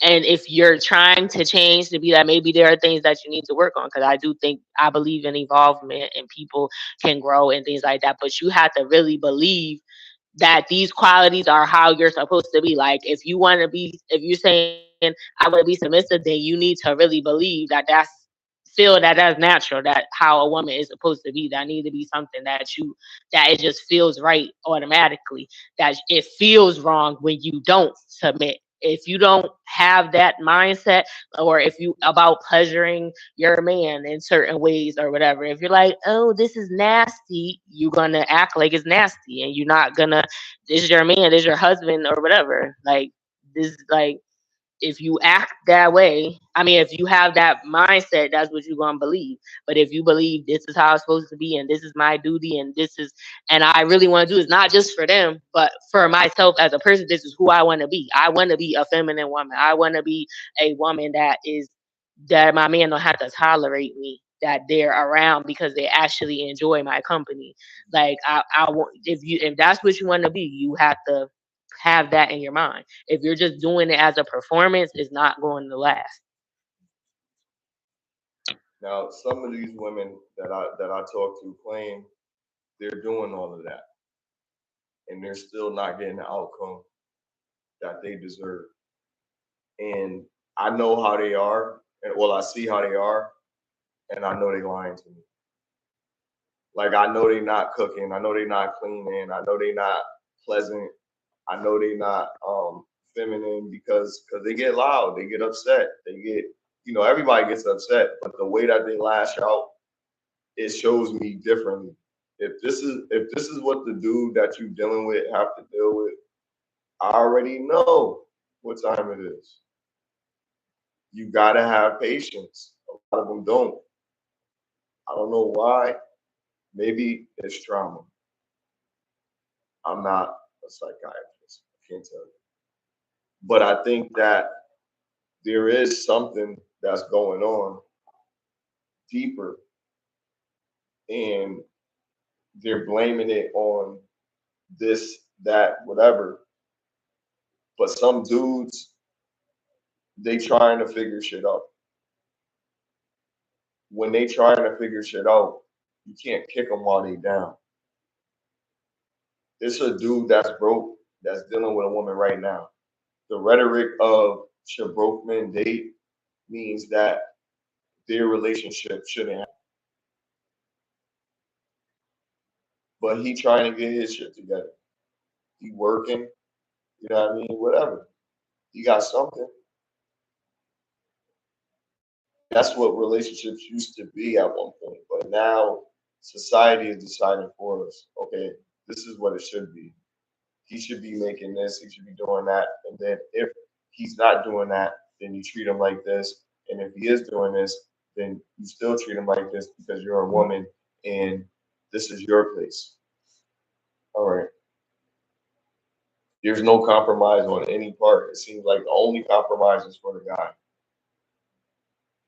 The guy has no leeway. The only leeway he has is to sneak out and go see that little side joint. You know what I mean? That's the only little thing he could do. Or he could just stay home and not get any for 3 months, or just tolerate her telling him what he could be doing, what he could be eating, how he should behave. Now it's a difference when you're making meals that are healthy and preparing them for me and telling me, okay, hey, try this. And it's actually really good and it's healthy. And you're telling me, I want you to eat better, as opposed to saying, you should be eating more carrots and celery and stuff. You don't need to be, but you getting large pieces with me. Like, you know what I mean? You're not helping. You're not helping me. You know what I mean? That's like a dude, like, okay, he want his chick to lose weight. Bring her to the gym, nigga. You need to lose weight too. Y'all both go to the gym, lose weight. You know what I mean? Power couple. Yeah, that's cute. Um, I am out of shape. I be trying to work out. I work from home. I got this ab machine uh next to where I sit my workstation, and I be doing crunches in between calls. But I think I need to be more consistent. Like I need to go jogging or go for a walk. I be trying to walk more because like since it's nice or whatever, I do get out because just to get my body flowing because I work from home. So I'm not my job is not physical. I answer phone calls. So I don't move around enough. And I'm beginning to feel it. I've put on weight over the last few years. Um and I can not just I've gained weight, but my bones be cracking and stuff. I be getting Charlie horse and when I bend down, I gotta grunt to like because like it's like it's like a chair when it creaks. Like your body, like it's like girl, you know you can't bend down like that no more. Like you do it. Like it's a warning. So I be kind of position it already like so it's not an insult so it leaves less of a way for them to feel offended like if you work out together like if you say, oh I signed us up for a pilates class or whatever a boxing class or whatever that a couples boxing class like that's cute or whatever and they won't feel offended because you did it yourself or like yeah if the woman you're saying you want the man to eat healthier because for whatever reason, like, you know, they're poisoning us, then yeah, you should be making his meals and giving him. So if you know, if you saying that, then you should be eating healthier too. And yeah, you should be provide at least get him introduce it to him so that he can want and yeah, try to come up with recipes that are actually tasty, but they also have health benefits as well. That's a great way because you want to when you're in a romantic relationship you want to be mindful of the other person's feelings but you still should voice your opinions or if you feel some type of way if it's significant enough some things are not worth mentioning because some people just complain about everything and so I'm not saying that needs to be something that's worth having a discussion about but I guess that's for the people in the relationship to determine what's something that's worth bringing up. But yeah, but I just think people don't care. People would be like, people will say, people are disrespectful or women disrespect men when they in relationships because they don't respect them. If you disrespect someone, you don't respect them. And that's because maybe something happened in a relationship that caused them to lose respect. Maybe they wasn't acting that way from the beginning. Maybe the man cheated, or maybe he did begin to abuse her, so she got defensive or something. went wrong, and maybe he was able to provide and now he can't, so she don't respect him as she wants to wear the pants now because she gotta handle everything or whatever. But why would you want to be with somebody that don't respect you, don't tolerate that if you're a man or a woman? Like you, if somebody's constant, there might be moments now. If something happens, and you're having a disagreement, but even if levels to that, like there's certain things I just wouldn't say to people. Like whether it's even like for example, I've heard people say things like to other people, like, "Oh, that's why this person." You having an argument or whatever, like that's why this happened, or that's why this person was That's why unalive. you lost that child or something. Yeah, and it's like, It's crazy. They're just saying it, yeah, but that be women now telling yo. yeah, but that's what I'm They be saying. saying I would stuff like never that, yo. I like, be like, and why would you say people that to have her? said crazy stuff to me too. That I was like, and and because of the relationship or whatever, it's like I can't even. I don't even know what to say. Like I'm just so hurt. Like, cause I don't. I would never say nothing like that to you. Why the fuck would you say that? Like I just be so taken aback. I'd be like, okay, you got it. You tripping. Like it's like what's wrong with you? You're just an They evil be person. hurt. Like They be or hurt. whatever. Like but They not cause evil. I wouldn't do you They like just that. don't know how to control their emotions. They lashing out. I mean, if they had the strength, they probably hit you when they saying stuff like But that. some people are just evil people because some people will say something and you didn't even do nothing. Like they just say shit just to piss people off and watch the tornado happen. And then they'll gaslight you and be like, what's wrong with you? You crazy. I just said no, you did that. Or they'll do shit that only you will notice. Right. So it's like something they know about, like they'll do little subtle things to where you'll pick up on it and other people won't. So then when you flip out because you had it to your limit, then Like nobody's like seen the picture die, nobody can see the bruise. yeah, but not actually that. Like any Just scenario, it don't nobody have to see. be a physical thing. It could be something that there's little. It could be just things that you because they know the person, so they know things that are gonna pick you up that someone else may not identify, and you may not even have to say anything. It doesn't have to be they touched you. It could be anything. If that person knows how to push your buttons or do things to make your mind wander, right? Because women be delusional or be crazy. They already be making up shit. So you do just enough to make me think like, what the fuck? And then you know you did this shit or whatever. Or you called a bitch sweetie. You don't never fucking say that. You try and be funny.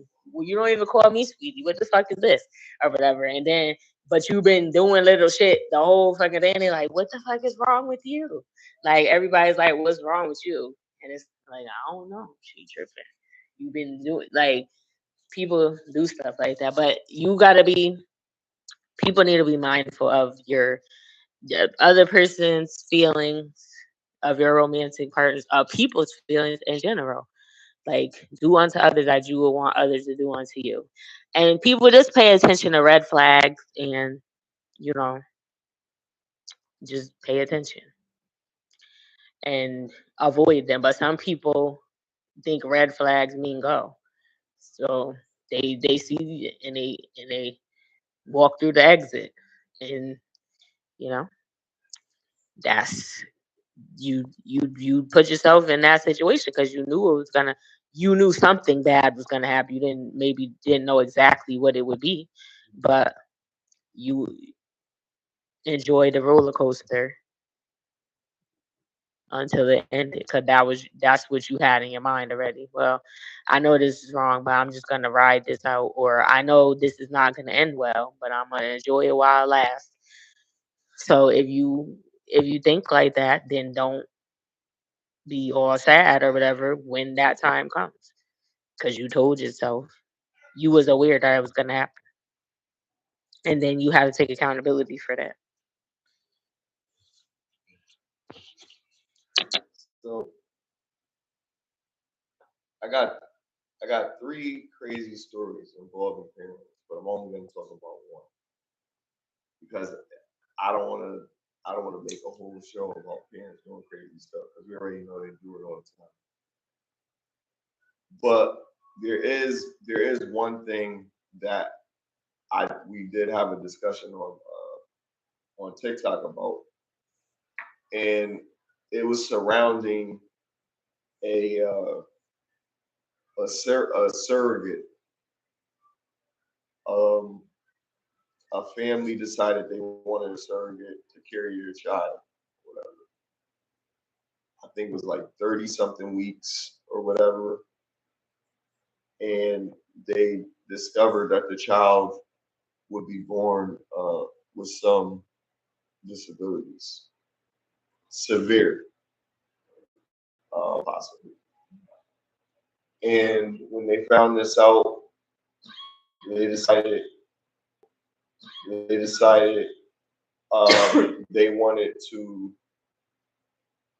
delete the child. The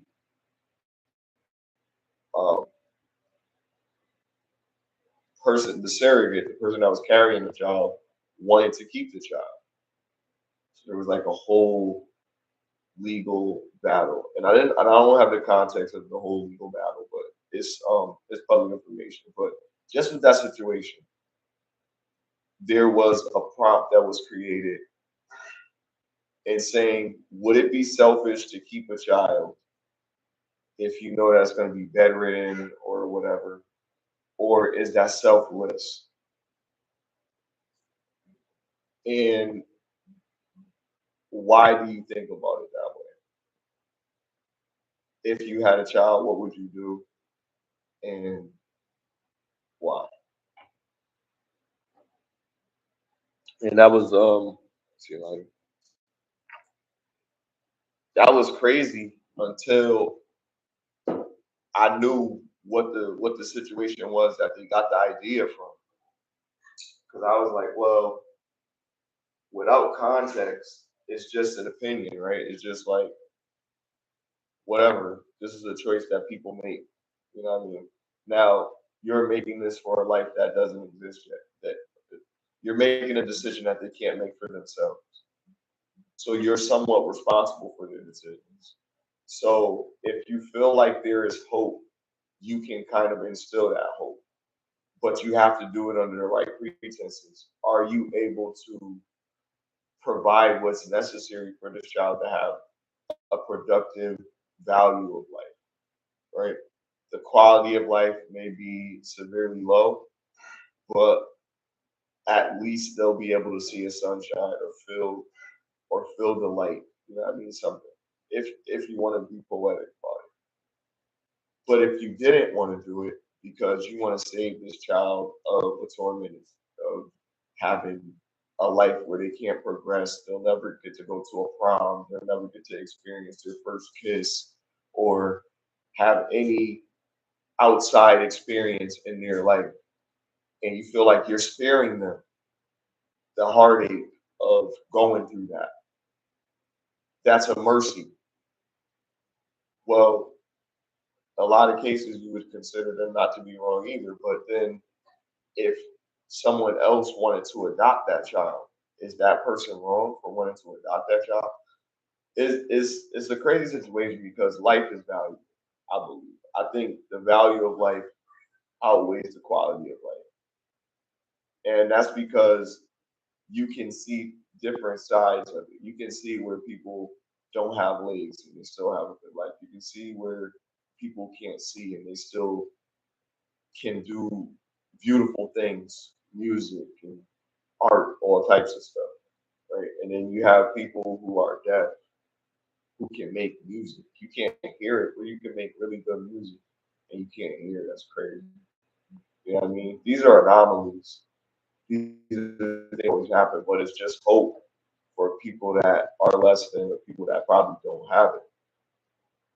For our culture specifically, we've always fed off the hope of other people that made it out the hood. You know what I mean? Like that was always something to look forward to. It was a disadvantage, but a disability is just a disadvantage in some cases, but some of them don't look at it as a disadvantage. So I don't know. So, yeah, so to go into this story a little bit, there's a couple. a man and a woman. They gave their embryo, so the woman's egg, I believe, in the man's sperm, and it was implanted into this woman. So it was none of her. She just she gave birth to the baby, and the baby grew in her stomach. The baby, and well, she didn't give birth to it yet because I don't think it's time yet. But the parents, the biological parents, they they told her to get rid of it, and she said no.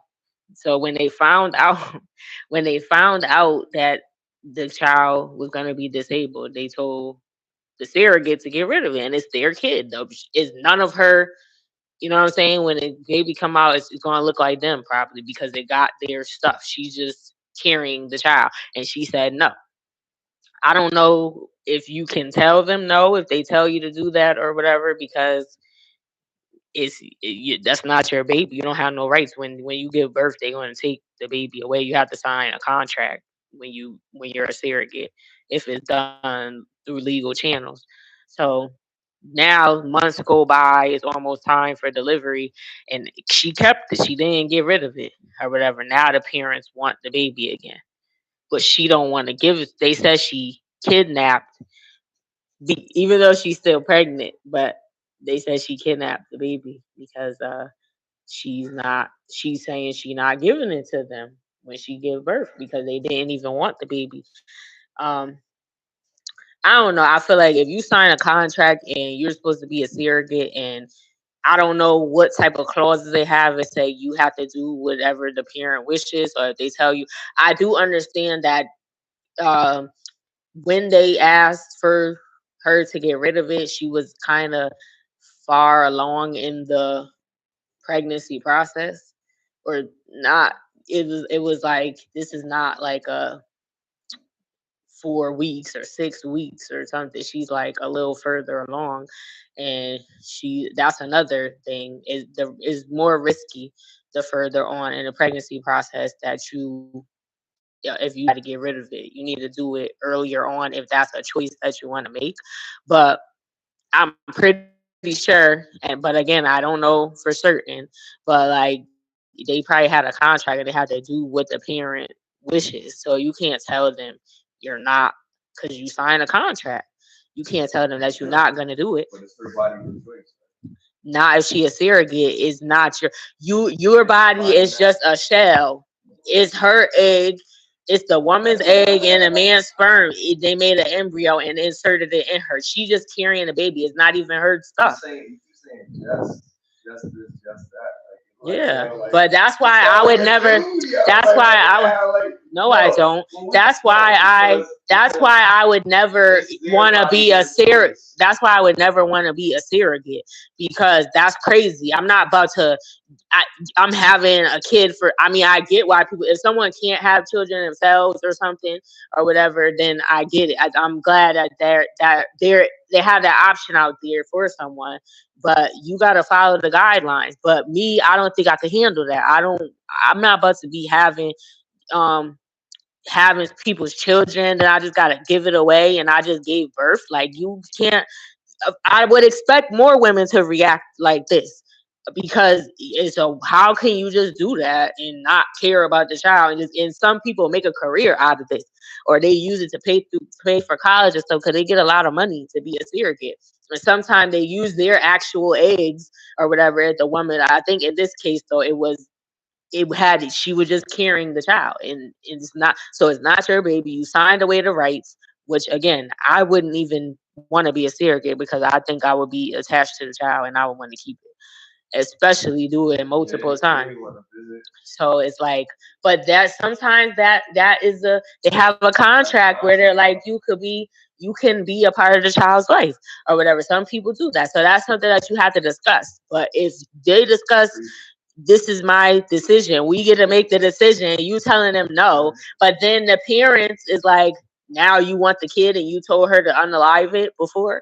Now you saying you want it. Like you can't do that. You need to make up your mind because now I don't trust your intention. Like why you want to keep the kid now? so you could get a disability check or something. I don't know these people if they have money, because it's like, why now all of a sudden you want the kid and you didn't want it before? And this woman has kids. This woman that's the surrogate, she has her own kids too. So like, I don't know, but yeah, I couldn't be no surrogate. But as far as if I knew that my child was going to be disabled, I think that if you said bedridden, that was the example that you used. That's specific. So bedridden, you're not gonna have a good quality of life. Most people that I've known people that were when they were going through health issues, whereas like, or as they were in, or people that have disabilities or or things, they weren't happy. They were miserable. Some people are.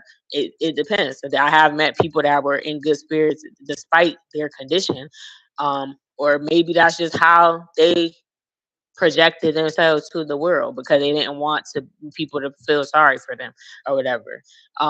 But I think, and even when you describe those people, like you're like, there are people that are deaf but they make great music. That's why it's selfish right there. That's an example. You talking about how it benefits the world because they can't hear music, so how the hell is that helping them? So that's right there. You're not thinking about them, you're thinking about what they're putting out to the world. And like, yeah, music is great, like, yeah, like, but it's like, it's selfish because you're, I think the parent is like, they love their child, they built a bond or whatever, they built a bond. Because their appreciation is more than just, it's bigger than them, and they see that. Like, yeah, you're saying like it's just to benefit the world. That's selfish. No, but now you talk about the person that's moving the goalposts, because we said, is the parent selfish? And I'm saying you just gave an example of why it's selfish, because if your child make good music, they can't hear it, so it's not benefiting the kid. So you thinking about yourself. It's still benefit. It's something that they want to do because they can still be great despite their disadvantages in life. Is what I'm saying. That was the point that I was making with that. Yeah, I get it, but this is my point. Is I think it's selfish, and I'm saying that's an example as to why I feel is I get what you're saying, but this is my stance on it, and I think it's selfish, and that's a good example as to why. And because we know that, well, I know that if I was bedridden, that would be not a good existence. I was a vegetable or whatever. I wouldn't want to live like that. If that ever happened to me in my current life, if I could no longer do anything for myself before, like, I wouldn't want to be here, because like, what's the point? Like, I don't think. And I think if you ask most people in that situation, you said bedridden, they wouldn't want to be like that, especially if you were able to walk before and now you got to be like that. That's miserable. But if you're born that way, it's normal to you, but it's not good. You're gonna see, like, as you growing up, if you live to a certain point, you're gonna see all the other kids doing certain things that you're never gonna be able to do, and it's gonna get to you. It's gonna fuck with you. People are gonna mistreat you. People might take advantage of you. Like, and yeah, I do think financially you would need to be at a certain level to be able to take care of that, because they may need specific care or treatment that under normal circumstances you wouldn't be able to provide normal living condition. So you may need much more money to be able to take care of this child, to give them the care that they need. and and it might just be treatment. It's never going to get better. Their condition is not going to improve. Sometimes it does, but sometimes it don't. But I'm thinking about the quality of life, how the kid is going to feel. I would feel responsible if I decide to, um if I knew that my child was going to be bedridden and I decided to have them, and even knowing that, and then they're just like miserable, and they don't want, and they want to do things that they're never going to be able to do, and it's just not possible. Like, I would feel guilty for that, because I want them to have the best quality of life possible. So if they're not able to walk, if they're not able to walk down the aisle or walk, or propose to a woman, or have, they're not gonna be able to be in a normal relationship. Most people are not gonna. Where how are they gonna go? They bedridden. They in the house all the time. They're not gonna meet nobody. They're just gonna be like. I mean, you don't have to have a romantic partner. That's not everything. But these are normal. I want you to have as much of a normal life as possible. So I would want you to have the best health as possible. Everybody wants a healthy child. I don't think there's nothing wrong with So that. to your point, you think those people that are on Instagram that like they got the little kid where they have them like they watch them eat and stuff like that or whatever, and they're like really small or whatever, and they're never really gonna grow or whatever. They can walk a little bit. Do you think those people are selfish? Did they know that was going to happen? This is what we talk I about. don't know if so, they knew. So we don't know that. So you're saying if they knew question, he was gonna be like that, that's then what it we're would be talking selfish. about. That's what we're talking about. That was the question I answered. But his quality of life is pretty good. His chances are improving every day. He's getting healthier. He's getting stronger. He loves to live. He's happy all the time. So like I don't know. Like now he's not bedridden, right? So that was the example. But I just feel like if there is potential to save the life, then why not take that risk? There's always the risk to just let it go. Why not? Because that's really not a risk actually. That's just like the risk is you could lose your life trying to do it at a certain point, but then you can lose your life giving birth. You can lose your life giving birth as well. The risks are imminent. When we get to that point, so it's just good to have an idea of how you're gonna go about it beforehand. I think judging people on it, I think that's not in good faith because until you dealing with that situation, it's kind of hard to put it on somebody and say and shame them as but you're not the only one. So I'm not addressing you specifically. No, I say you can't tell people how to answer. Well, I can. It's my question. I can address it. Yeah, but they had their own answer and you got yours. But this is what I'm saying. I'm not trying to change your opinion. I'm saying that I don't think it's right to judge others with your opinion because there's no right or wrong. You're judging them either way. It's wrong. One is just positive, and one is considered negative.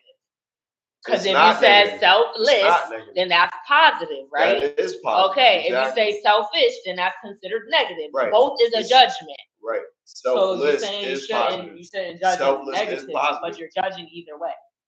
But you can say somebody's selfless. I'm saying, why would you say that? Because it's positive, right? Absolutely. You just got to be positive. Or you should just tell the truth. That is the truth. That is the truth. It is a selfless act. Yeah, that's your opinion of it. That's why I said there's no judgment one way or the other. It is. Because you could still weigh pros and cons of why a person would and why a person wouldn't. But you're talking about a person that doesn't.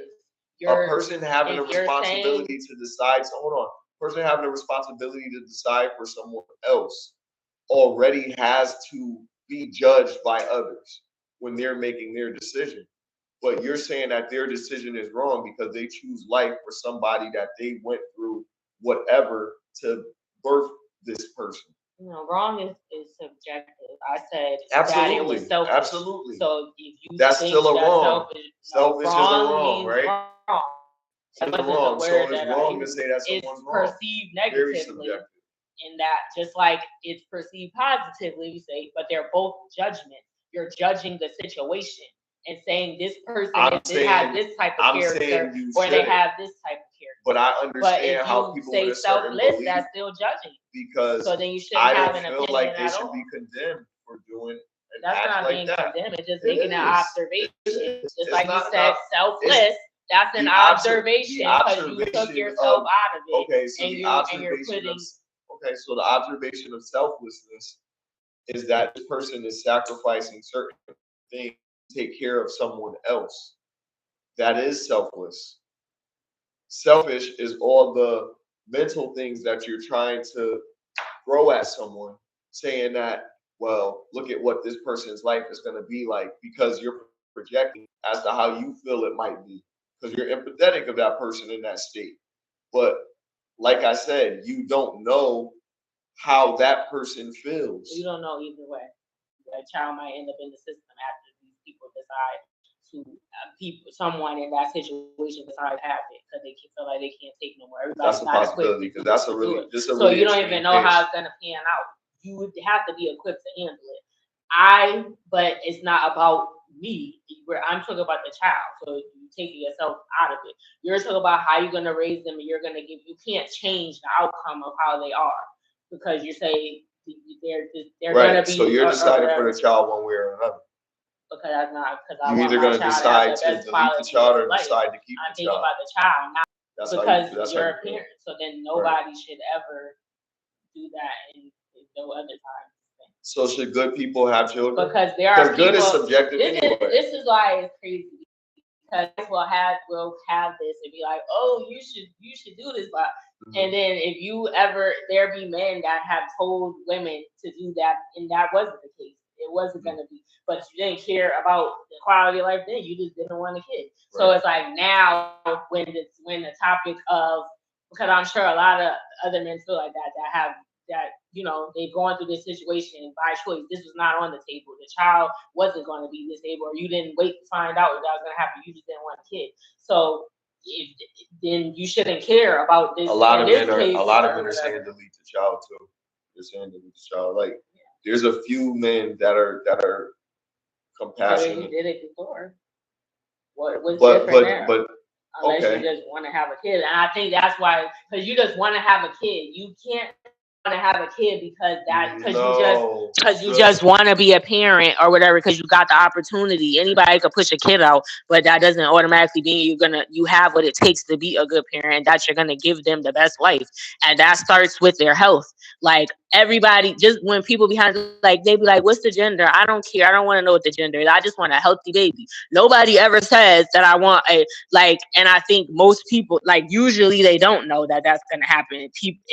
They find out afterwards or whatever, after the child is born or whatever. Usually it's not diagnosed. They're getting better with that or whatever. But I think most people would, because if you, especially just considering what type of disability it is, there are different levels, but it's like you don't want your kid to go through that, and you could, but like what I said, it's a judgment either way. This is the reason why I am saying that. I didn't say they're a bad person and that they should be stoned or whatever. That's taking it. Yeah. So people are women are selfish in general. So for different reasons, that's your perception. Good and bad is subjective. That's not selfish is negative. It has a negative connotation because you're worrying about, you're only worrying about yourself. You're not worrying about how the kid is going to experience life.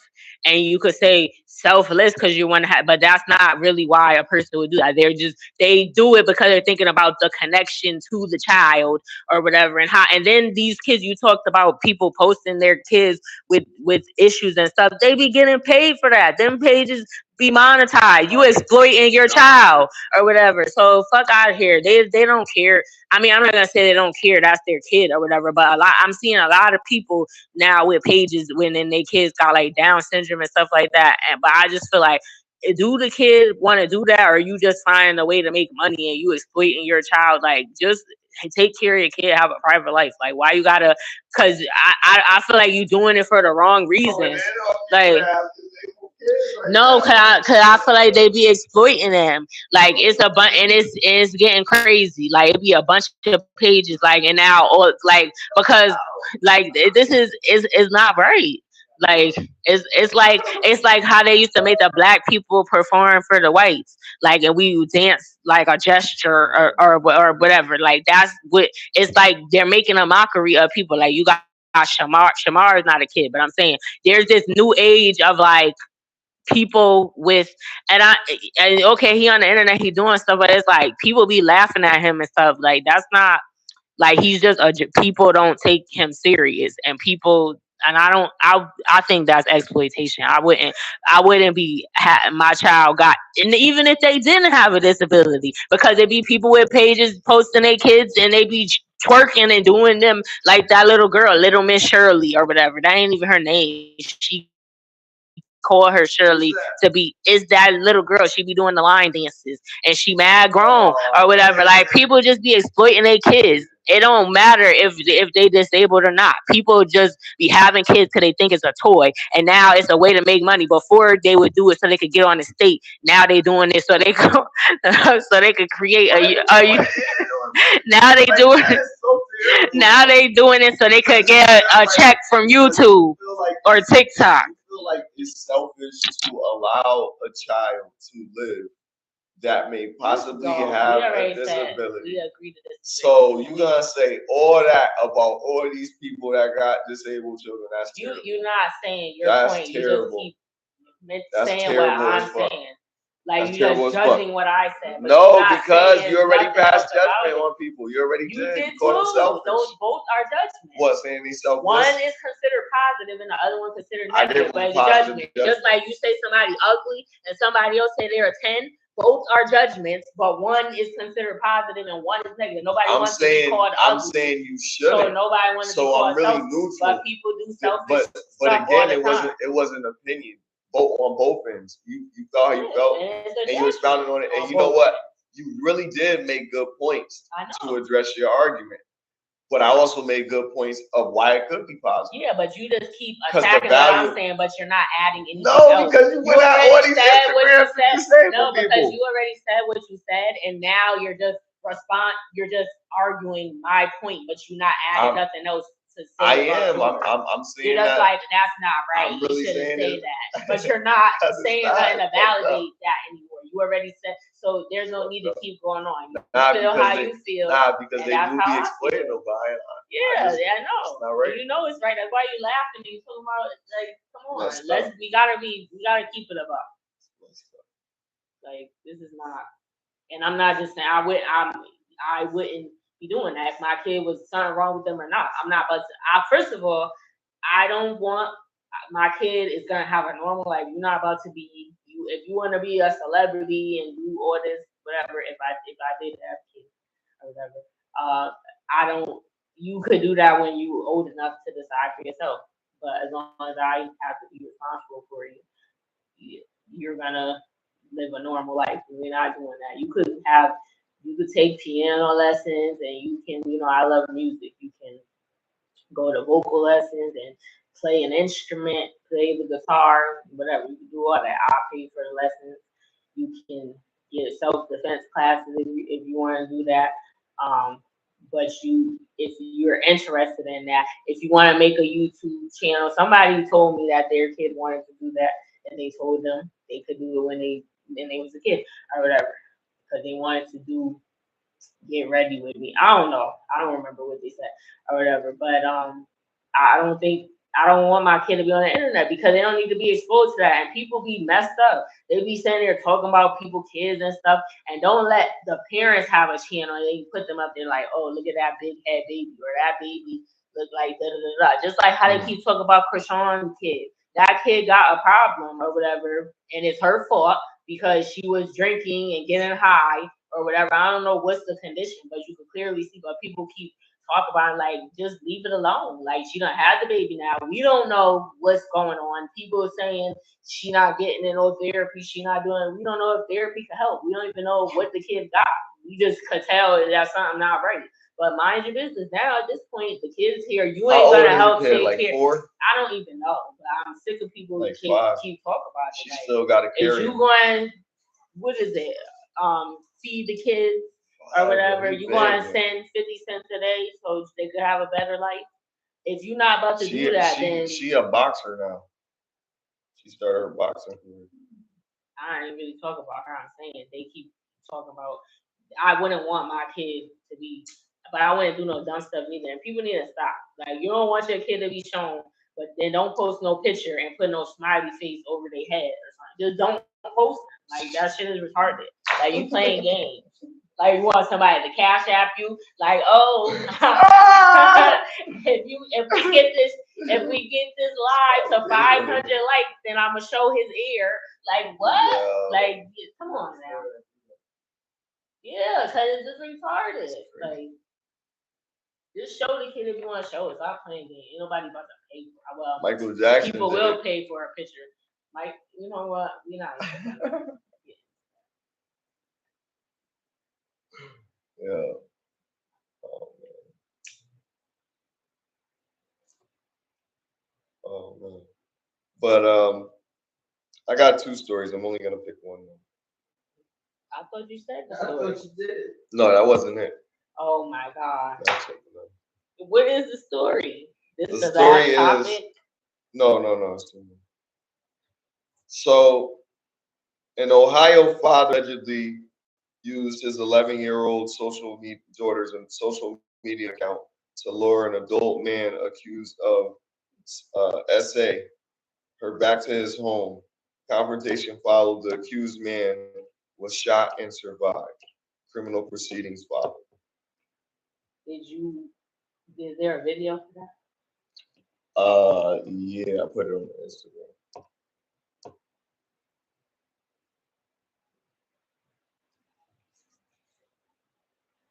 So he catfished the guy so that he can Because he was accused of doing something to his daughter. He did something. he catfished the guy and then got lured him over to the house. That sounds like the lady. Almost. Yeah. The lady that had the boy was under the bed. Right. I think you shouldn't be doing like scheming stuff, like, cause you just as bad. Like you can't. Like I don't know. I get why people be upset about stuff, but you can't break the law to correct someone else that broke the law. Like you, I mean, you could do it, but now you going to jail, Going to jail tonight. and you can't protect. And now and then you definitely can't protect them after that because you're going to jail. So how you gonna help them? Because you're not gonna be there for five. You doing 5 to 10. Like I don't know. The boy didn't. The boy survived, and if he didn't have no previous criminal charges, then he might be able to escape it. But I don't know. Is it worth it? Is it worth doing that?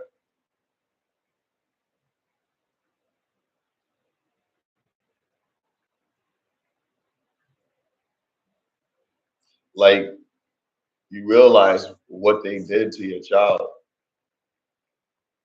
That happened. That's there. That's something that's gonna sit with them forever. Damage been done. They're still alive, but their quality of life has been compromised. Now, knowing that as a parent, you just want justice. no justice, no peace. I wonder, do they both go to jail? Yeah, they both. He shot him. No, but I'm saying, do And the they both boy go to SA, jail? they gotta prove Yeah. the SA. If you press charges, but he didn't do that. He tried to unalive him. And now you're saying that. You lucky.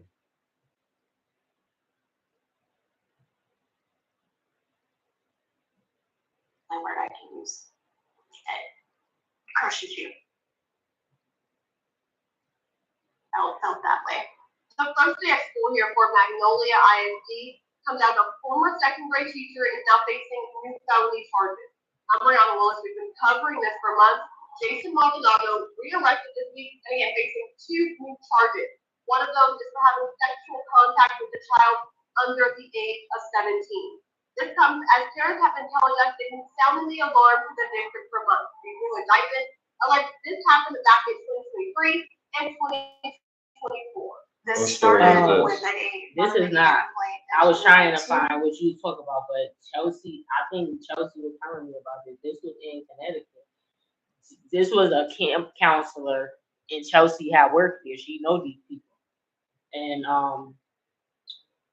the one it was an underage girl. She was like 16. The dude was like he like 44 now, and but this happened in 2023. But he got charged. He was sentenced to 6 years in prison, I think. because no, but this ain't the same. But this is somebody else. Because that dude was black. This guy is Spanish. I don't know, but it just made me think about that because that's crazy. But the girl, but it wasn't SA. I mean, it was technically the girl. They engaged in a sexual relationship. So she consented, but she was underage. But they found out and came on into. Yeah, I know. I said it. It's still it. But I'm just explaining the type of whatever. That's the worst one. And no, the worst one is to take it and they. That is taking it. If she underage, that nigga manipulated her. I'm that saying nigga the worst one is when they don't want. My opinion. They don't know what the fuck they want. Yeah, but that's worse because she's one. I get what you're saying, but you said which one is worse. The worst one is when they don't want it. You could be torn or bloody and stuff like that. She already been. I'm not saying it's right. They're both wrong. But if she already been doing it, that's a whole different experience. By you dishing the. Because you said what's worse. That's why I'm saying. Because you're making it like that the worst one. That's like a man. There is no worse. They're both worse. Like either way because you don't want to conflate it like that. So I'm just saying like it's still just as bad because of the psychological issues of the shit. But the child may already be damaged. She may be a little fast ass. Okay, we get that. But I'm talking about I'm not even talking about the other one because the other one is experience of that because you're saying no, you're taking it that physical experience. Well, yeah, it's still terrible. I'm not denying that. But the physical experience of what I'm not diminishing it because you did because you said that's worse when the child consented to it, even though she's underage. You said that's worse than her saying, no, I don't want it, and then him proceeding to go on. That physical encounter, not how society uses it. I'm talking about the physical encounter. You might wind up in the hospital behind that. You could pass out. You could lead to, that could lead to you being, to lose your life. So that would be physically worse, but by society and by the law, yeah, it's not good because she's underage. But if somebody just take it and you saying no, and you end up in a hospital or you pass out because you lost too much blood, they tore you up and all this or whatever, or beat you and knocked you out and did it. That's way physically because of what your body has to go through. That would be considered way worse. I'm not talking about in a right or wrong sense. I'm talking about what your body endures when that happens. That would be physically worse. Just like a man, I'm not talking about in a right or wrong sense. I'm talking about what your body endures when that happens. That would be physically worse. Just like a man getting taken in prison. That's not. Nobody gonna say like, oh, if he was underage, that if I mean, they're not gonna say nothing because they don't care. It is different. The charges are different. First of all, for they don't care what happens to do. That's why they separate it from. They say it's what's the word when they're underage? Statutory rape. That's why they separate of what they're calling it. Because if it was the same, then it wouldn't be. They're still calling it the R rape. They're still calling it rape. Because it's only based off of your age. I'm saying the physical encounter would be worse. That would be more traumatic for the kid to have to go through that. Yeah, they're both wrong because you're underage. You shouldn't be doing that. But that's a more traumatic experience. You're not gonna have nightmares. But I'm just saying, if you she might have nightmares because she might just be doing it to get bread. She might be doing, you know what I mean? She might have nightmares because he might have been extra with her because she was young. Like, you know what I mean? Like, I know that we could try to say like, okay, maybe it's not that bad because if she wanted to do it, whatever. I didn't say it wasn't that bad. I'm only saying that because you said that the one with the age difference is worse. That's the only reason why I mentioned that. But I'm just saying what I'm saying. If the idea of that not being as bad or worse, it eliminates the manipulation, why it's even considered rape to begin with. The reason that they look at it that way is because they know that this person is being manipulated to some degree. Whether they like to do it or they don't like to do it, it's still considered what it is. That's why I said it's the worst type. Because it could be consensual and still be that. You know what I mean? And that's what people don't understand. it can still be considered that. But to say and limit it, or even try to put it like, try to make an excuse for it, or be like, well, it's not as bad as, it doesn't matter if it's as bad, it's in the same ballpark. If it's still rape, rape is wrong, period. No matter what kind of it is. But I'm saying it's the worst kind because that deals with. But you can't say that. Adolescent. Don't put it on either side then. If you're saying it's grape, then because I wouldn't have said that had you not said that was worse. You initiated that conversation, and now you're saying you shouldn't say they're both wrong. So then leave it as they're both wrong. That's not what I was talking about. I was talking about from the they're both wrong. I never said that it wasn't. So when does protecting your child become revenge? You shouldn't say. You're saying now because I responded to it that it's no comparison. When does protecting your child become revenge? To compare it, so you can't take it away after I responded. I'm just saying, when does your child? So they're both great. When does protecting your child become revenge? Why would you be getting revenge for protecting your child? Because you pretended to be her account, lured the person into the room because they did something to your child. That's when it became revenge. When you did that, when you plotted that out to get revenge, that's why you did it, right? Okay, so that's revenge. What do you mean? You would have just lured them over without them doing that to your kid, without that reason behind it. It's not revenge if you just did it for nothing. It becomes revenge because you're retaliating because of what they did to your child. That's what revenge is. Getting somebody back for something that they did to you or someone else. But what if it's continuing? What if it's something that just keeps happening? What if it's something that never stopped and just stopped it? Are you then protecting your child in hindsight or no? Yeah, you going to jail tonight, but it's still protecting your child in hindsight. Especially if they have another parent. The mom could take care of the kid. What he did was stupid. I'll be honest. It was stupid because he'll probably get out of jail and do it again.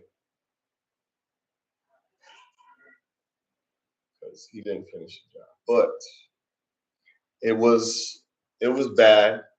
It's always bad to people. But in a way, I could say he hurt a child, in a way. So he should be punished to some extent. But the law should do it. Oh yeah, he definitely still gonna go to jail for a little bit, but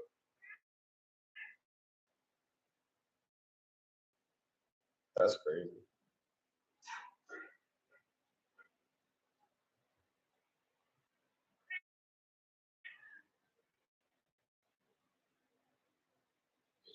He was an 11-year-old.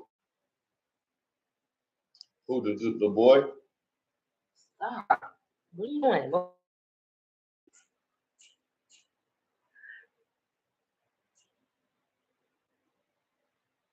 Can't have members of society take the law into their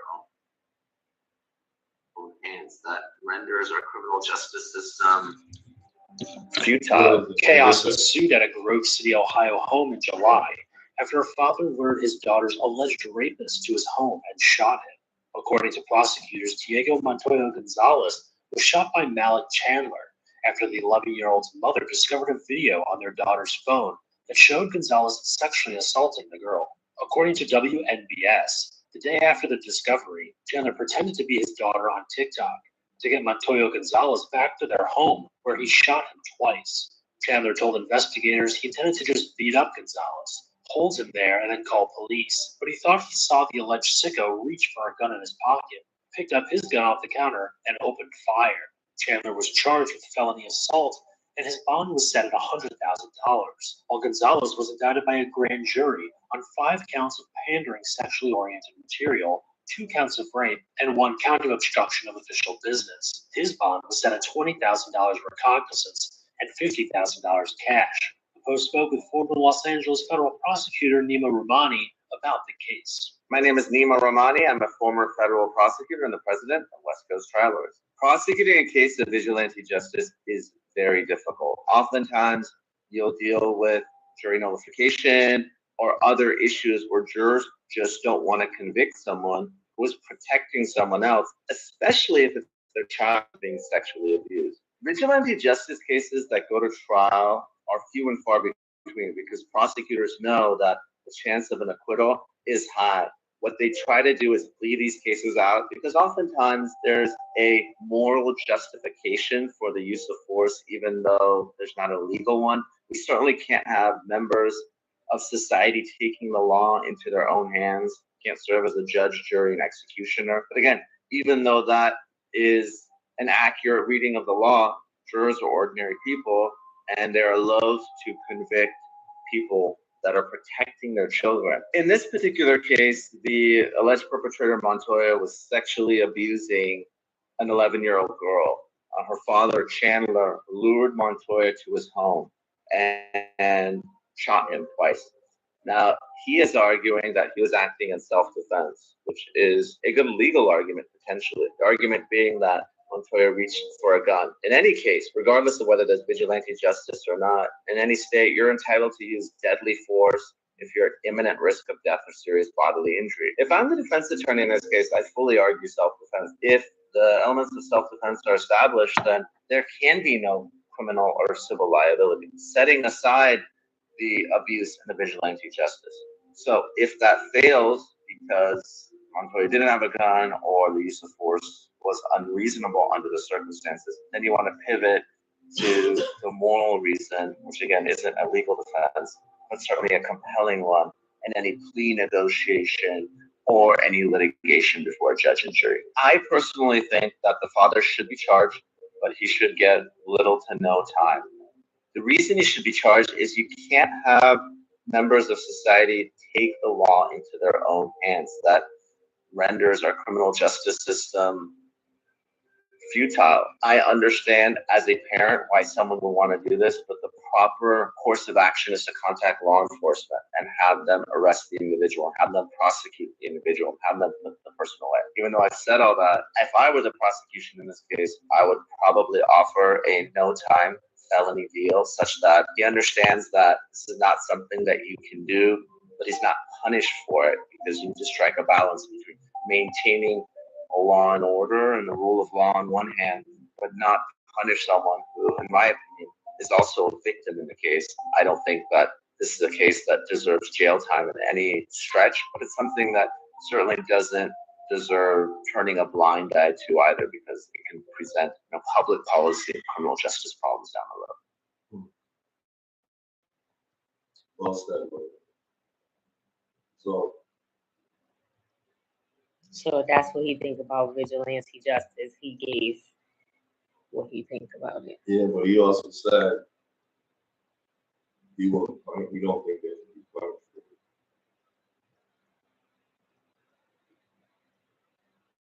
Well, it don't matter because we can't decide that. The justice system do.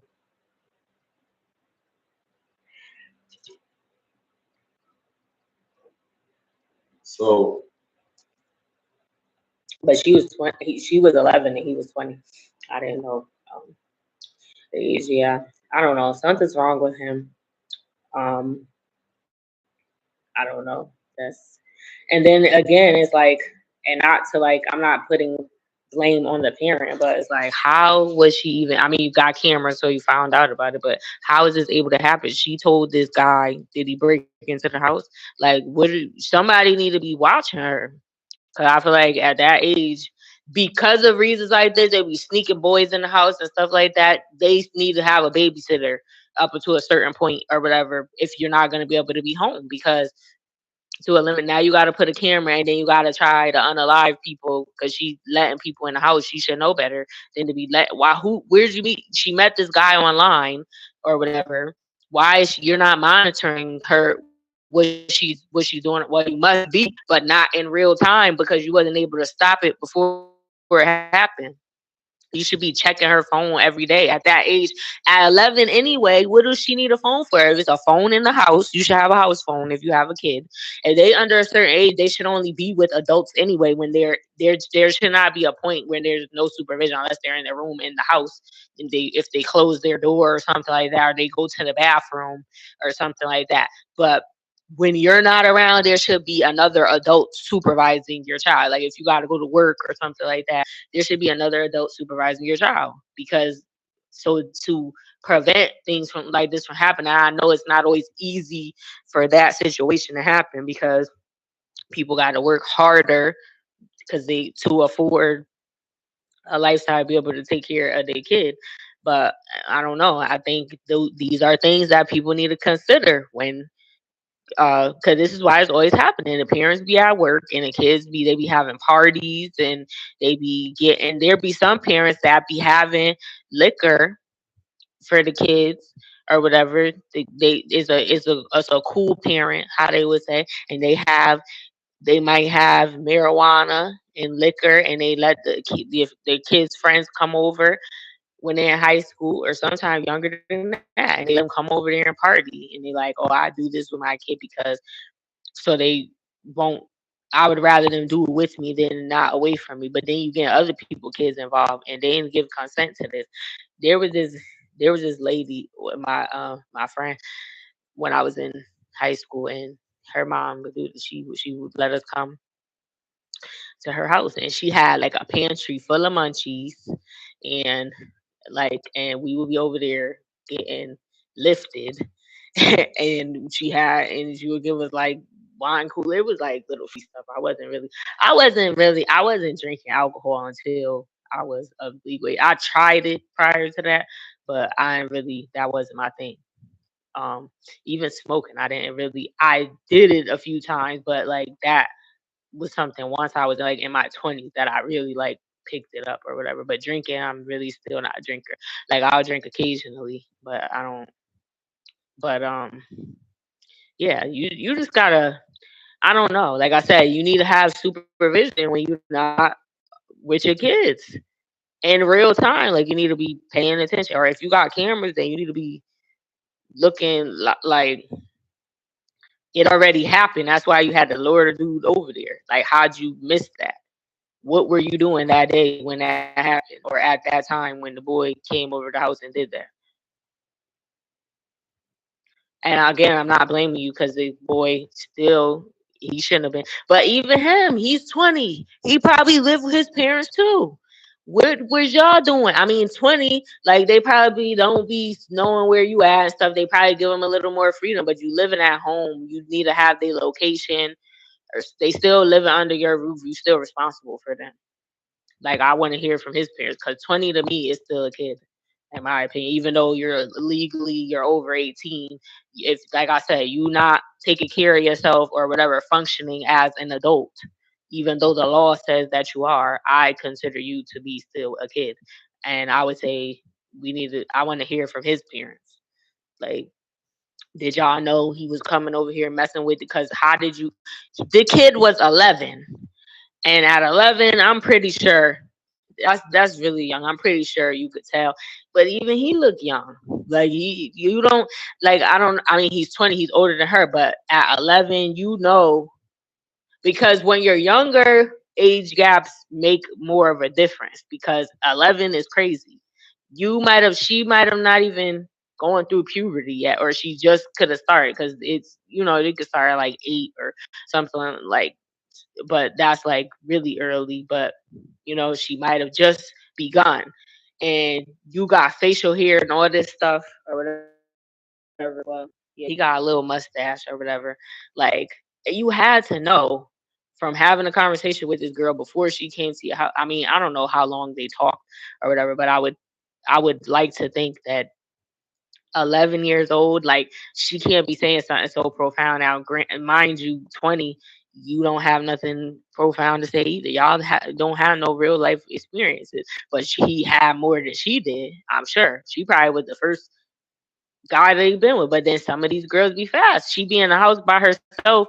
For her to even want to meet a dude online, have him come. So it's like, what is going on? with both of these. Like, does your kid think it's okay to be messing with an 11-year-old, and he's even, trying to talk to, like, because if she got a picture up, unless she had like a avatar picture, but then you came there and you see she's a kid and you still proceed with, like, what are you not paying attention to your kid? He probably didn't get along didn't something wrong with him. He couldn't connect with people his own age, so he found, or maybe he got these like, fuck it, I'm here now, because he didn't know. I don't know. I try to give people the benefit of the doubt, like, what was you thinking for you to do this or whatever. But again, I would like to hear from his parents too, because I just want to know what you think. Like, what is y'all teaching him?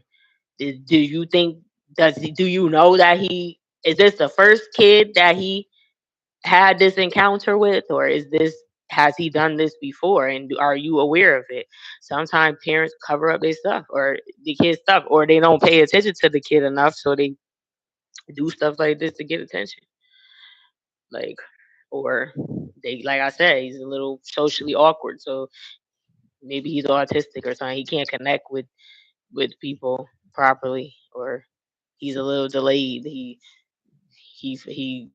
I don't know, but I don't know how you gonna protect her now, because you going to jail.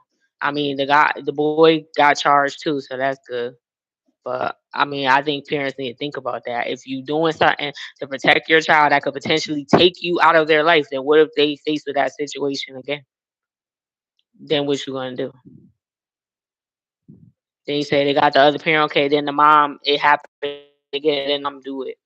The mom takes somebody's life or attempt to do it. Now what? Who's covering them now? Like, you can't. You got to make better decisions. And I know it's hard, and I would be upset too.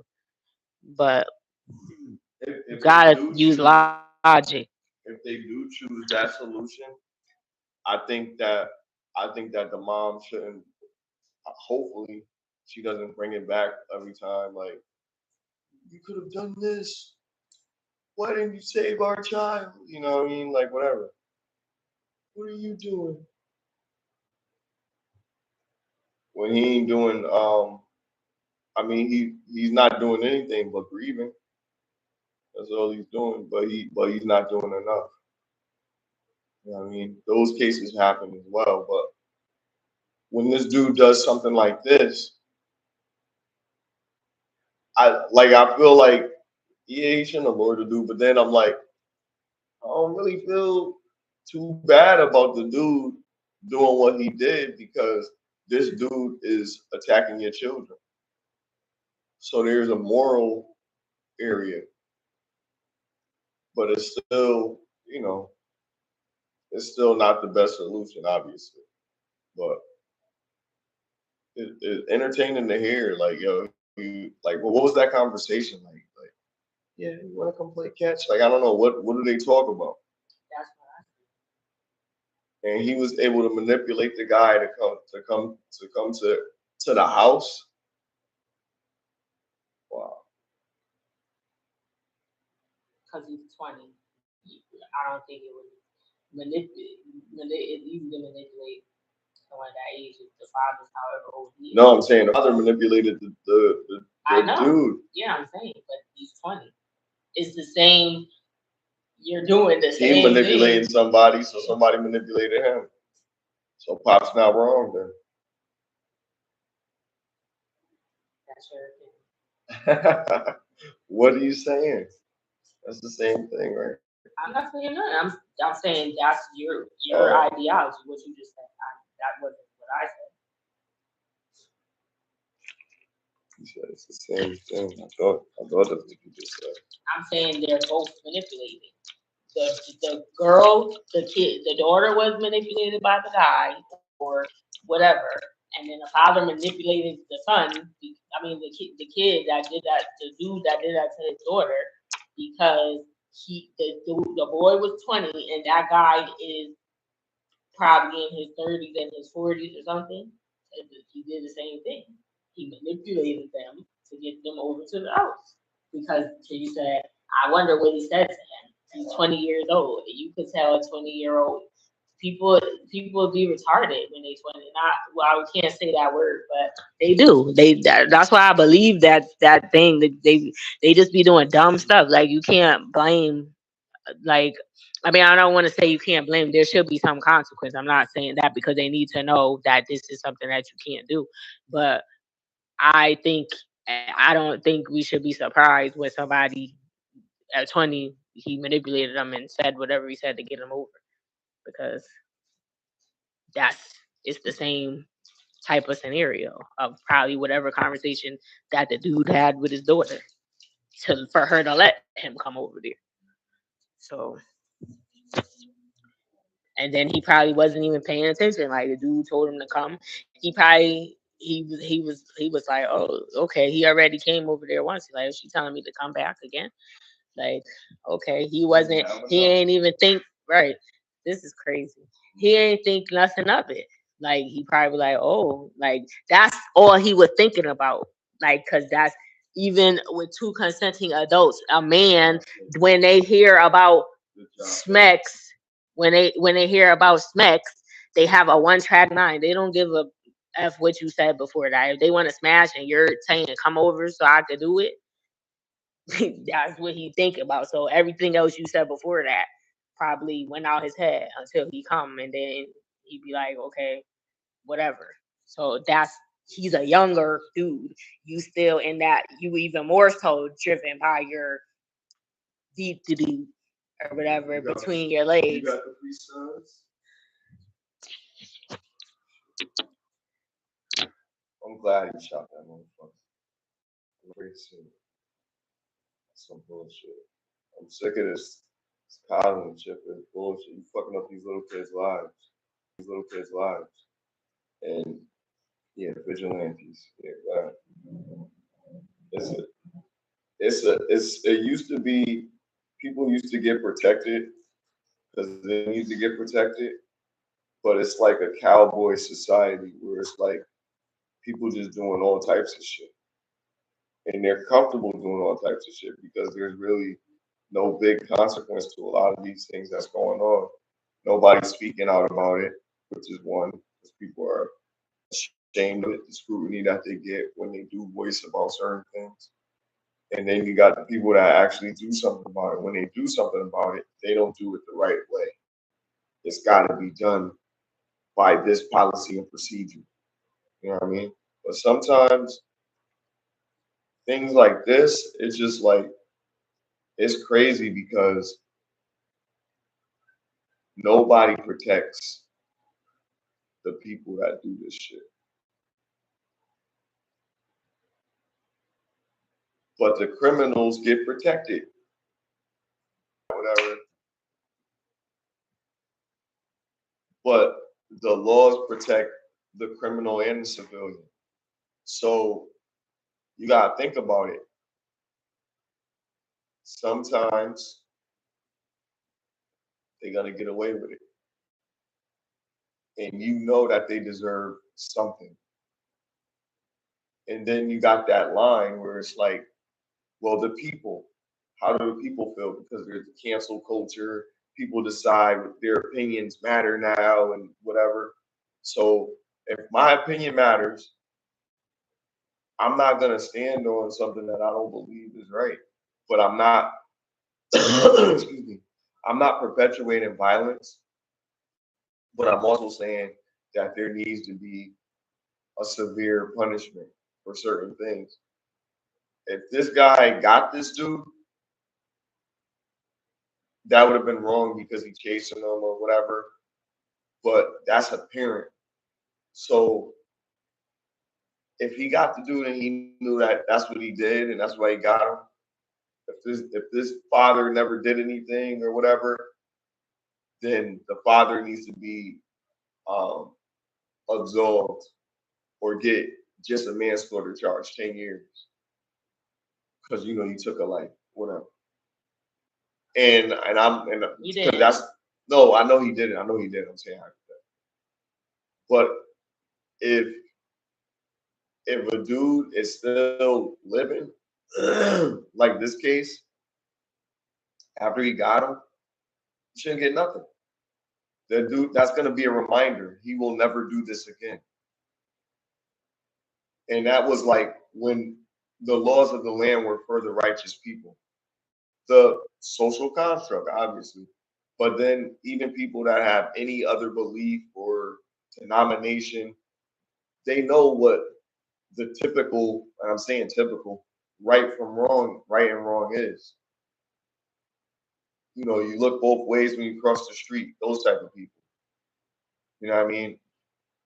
We understand that, okay, it's not right for somebody to take advantage of a child. So if somebody beats the shit out of that person, nobody's gonna blink an eye, but they'll stop you from going too far. Like, don't take his life. Just let that be a lesson. Don't ever talk to little kids again. Because I know there's the other thing about, was it consent? Did the kid allow them to do it? Did they force themselves? No, I like the way they touched them. You know what I mean? Uncomfortable shit, right?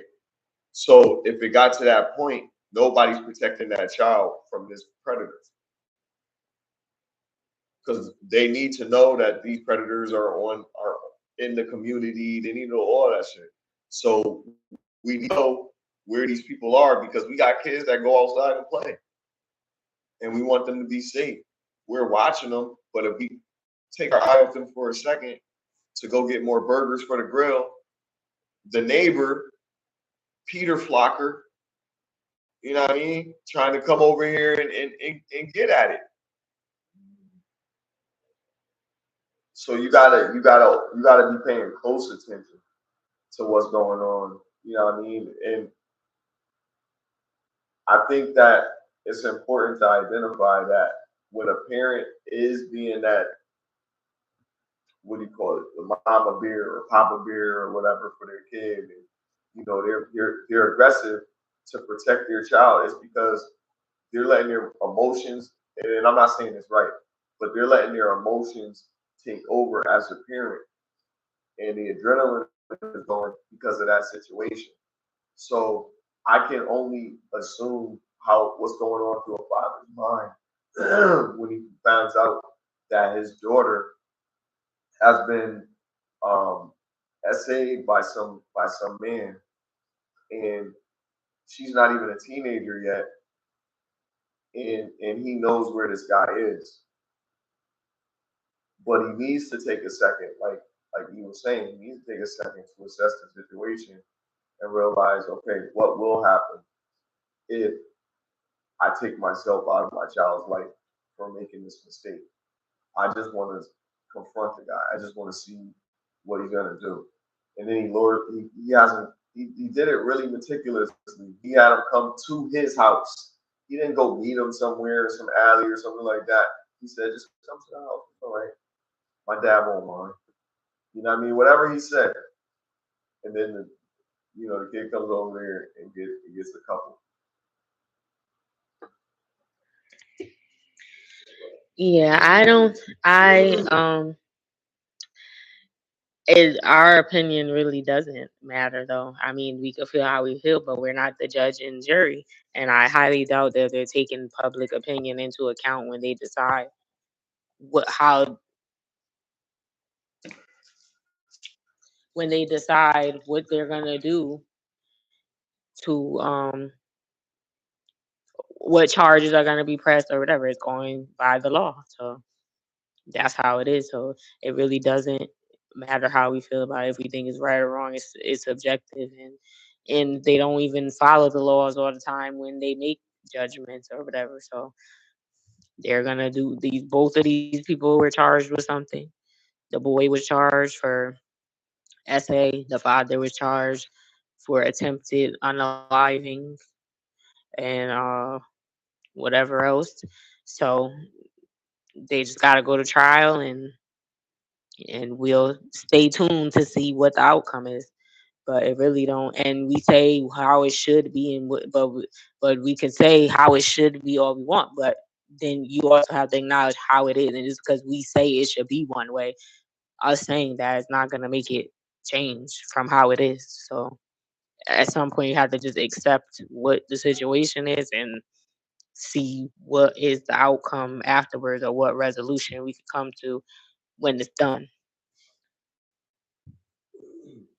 because it's a lot of should have like women should be submissive, men should be protectors and providers, women should not curse, and women should cook and clean, and if you're a if you're an adult, if you're over 18, you shouldn't be dealing with somebody that's under 18. And if you don't, but in other cultures, people get married, it'd be like a 30-year-old man. That's okay. That's allowed. It'd be like 30 and the kid be 16 in some countries or some cultures. That's accepted. So that's a social construct, really, a right or wrong, and it's based off what the law allows. So if they change the laws and say they change the laws to what's the legal age, and I feel like they're trying to steer toward that because they're trying to make PDF a legal age, and I feel like they're trying to steer toward that because they're trying to make PDF acceptable or whatever. They're doing a lot of things to try to make that like it's okay. They're gonna end up lowering. There was talks about it that they're gonna end up lowering the age of consent even more. It's already 16 in most states with your parents if they accept it, and some parents do accept it. So it's like you. So when the law changes now, it's whatever it is. I mean, you could feel how you feel, but you can't do anything on your own to change that. So you just gotta live your life how you see fit and what your standard of right and wrong is. Yeah, a main there's a basis of what right and wrong is for society, and then like it's wrong to unalive someone for no reason, and it's wrong to grape someone, and it's but there are people that think that that's okay, like because in their mind it's not wrong, it's okay. Some men do that to other men in prison. They knock them out, and they think that's okay. They people know other inmates know that this person like stay away from Big Bubba because he'll knock you out and take it. And this is like understood, and they respect it. Not they don't think it's right, but they don't. People try to warn people, and they go, "You better not take them noodles from him because he going you feel me? So like you just gotta live your life based off what your standard of right and wrong is. If that's the majority standard or if that's just your personal belief, you gonna face the consequences if it is something that is legally wrong. But if it's immoral, then that's for you and God to decide, I guess, if you believe in that. Hmm.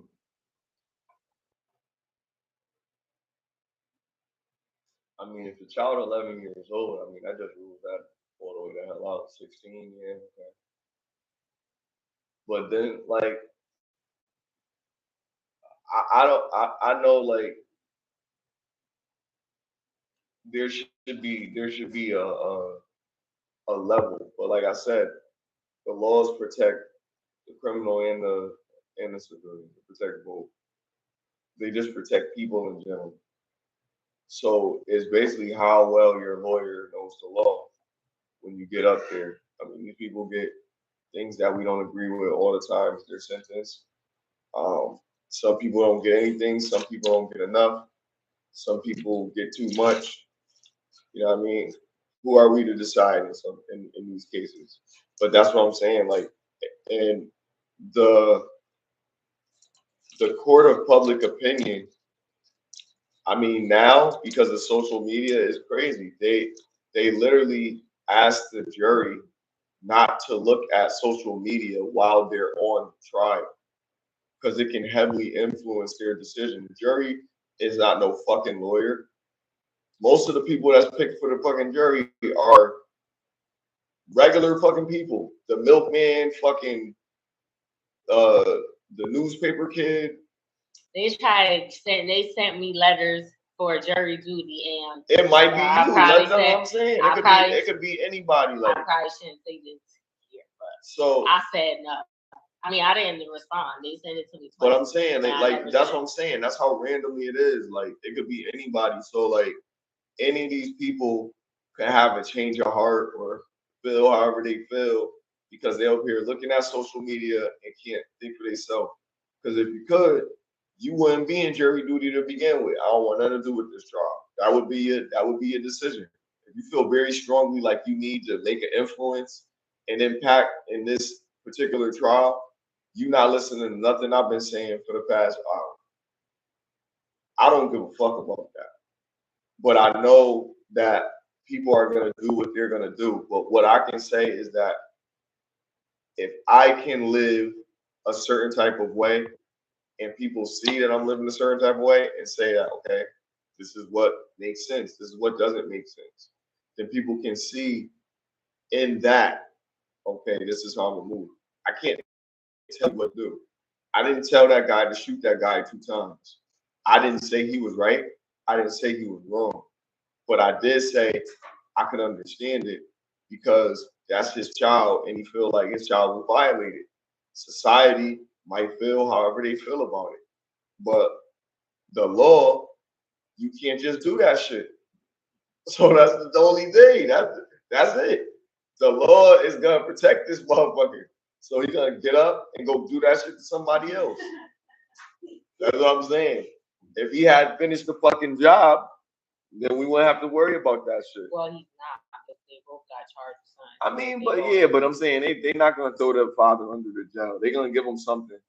But I'm saying, all I'm saying is like what makes sense to society. We don't want people like that around. I'm saying we don't want people doing things like that. So I mean, the dude got charged too. So they both. He ain't just walk away. It said he had charges. Hell no, he ain't just walk away.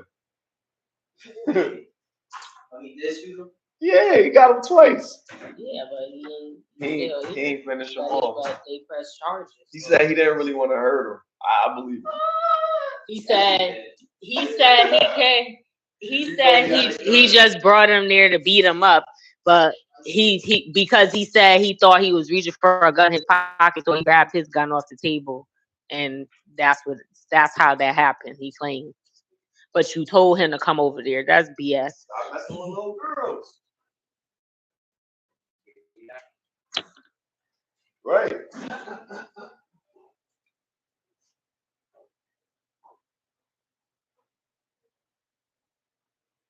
Oh yeah, I got one more topic. You're gonna like this one. Do bitter baby mothers make deadbeat fathers? No, he was a deadbeat already because any man that has a child and you refuse to be a part of their life, if a woman is preventing you from seeing it, that still don't make you a deadbeat because there are men that the woman fights them from or they don't allow them to see and then they go to court to try to get full custody. There are some men who have full custody. Most men don't try to fight. Most men don't even join custody. They're okay with just being a weekend father if they're not if because that's just the normal way how it goes or whatever. They don't try to most men don't try to get extra days even if the woman will allow it because the parent the predominant parent in a life when the parents are no longer together is the mom typically. That's how it is. They're with them the majority of the time. So if they're a deadbeat, that's because they don't want to be around. I don't think that is fair. The women that do keep the child away from the father if he wants to be in the kid's life. But the child away from the father if he wants to be in the kid's life. But I think if you end up in that situation, you shouldn't give up either. Because if you say in that case, then that's making you, but it's not because you have the option to fight if you want. You shouldn't have to fight, but if you want to be a part of your kid's life and she's giving you a hard time, that's what is required as a father. You can't say someone made you now. Maybe their upbringing made them that way. But I can't. I don't think you can blame the woman that you chose to be in a relationship with. However she's behaving, she was behaving that way probably before you knocked her up and you decided to deal with her long enough to impregnate her. And so you put yourself in that situation. But the answer question, no. I think they already were that you a woman that you choose not can't make you that way. They could make you want to be like fuck it, but I think is your that's the tough responsibility as a father that you got to push past that and be like, even though this bitch giving me a hard time, I want to be in my kids life because I want to watch them grow and I want to be a part of that can to do what I got to do to be in that kid's life regardless of how she trying to keep withhold my kids from me. And it's sad because just like it's not fair on both sides. Like for the part where the woman gets to decide how if the child gets to if she gets to have birth or not. She makes that up to the when she get pregnant. It's that's the mother's decision. She want to keep the child or not, and then so that's only her decision if she want to keep it or not. It's not her. It should be a joint decision because you both. But because it's her body, she's gonna do what she want, regardless. Some women are gonna do what they want, regardless of what you say. If you object to her having a kid or not, she gets the final decision because that's her body. There's no law that says you can say because you're the father and she's carrying the child.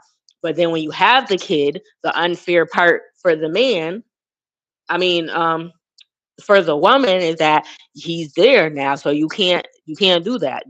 The unfair part, like if she try to take him away, you got this woman pregnant. So now you gotta stand up and you gotta fight because you put yourself in that situation. Y'all both put yourself in an impossible situation, so you gotta figure it out and do what's in the best interest of the child. But I don't condone using your child as a pawn and you know and saying, "Oh, you mad because he got a new woman, so you want to take the kid away and don't let him have visitation and stuff like that, or you want to move out of state."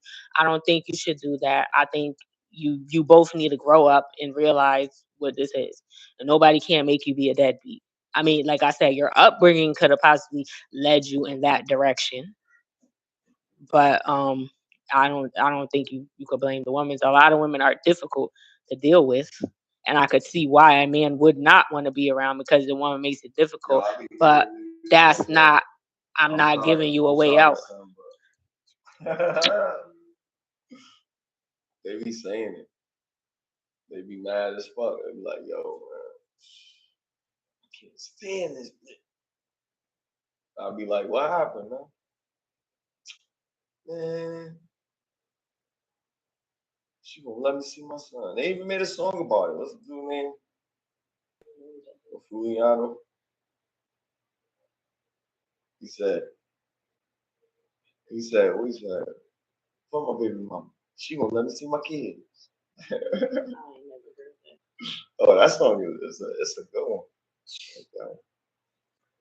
Okay. It sounds trash. It's not it's good. I like it. Baby on the remix. That's how I know. You don't like the If baby? he's on who? The baby. Oh, the baby. Yeah. Yeah, it's all types of babies. I know. I'm sick of it. You a grown ass man. What the fuck is wrong with y'all niggas? Calling yourself the baby. And they're not like they're well up in age too. They're not like teenagers or early 20s.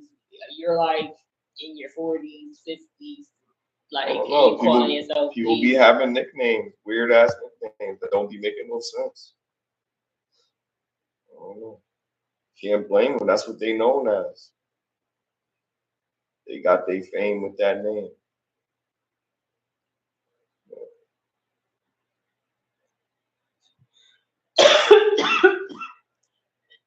I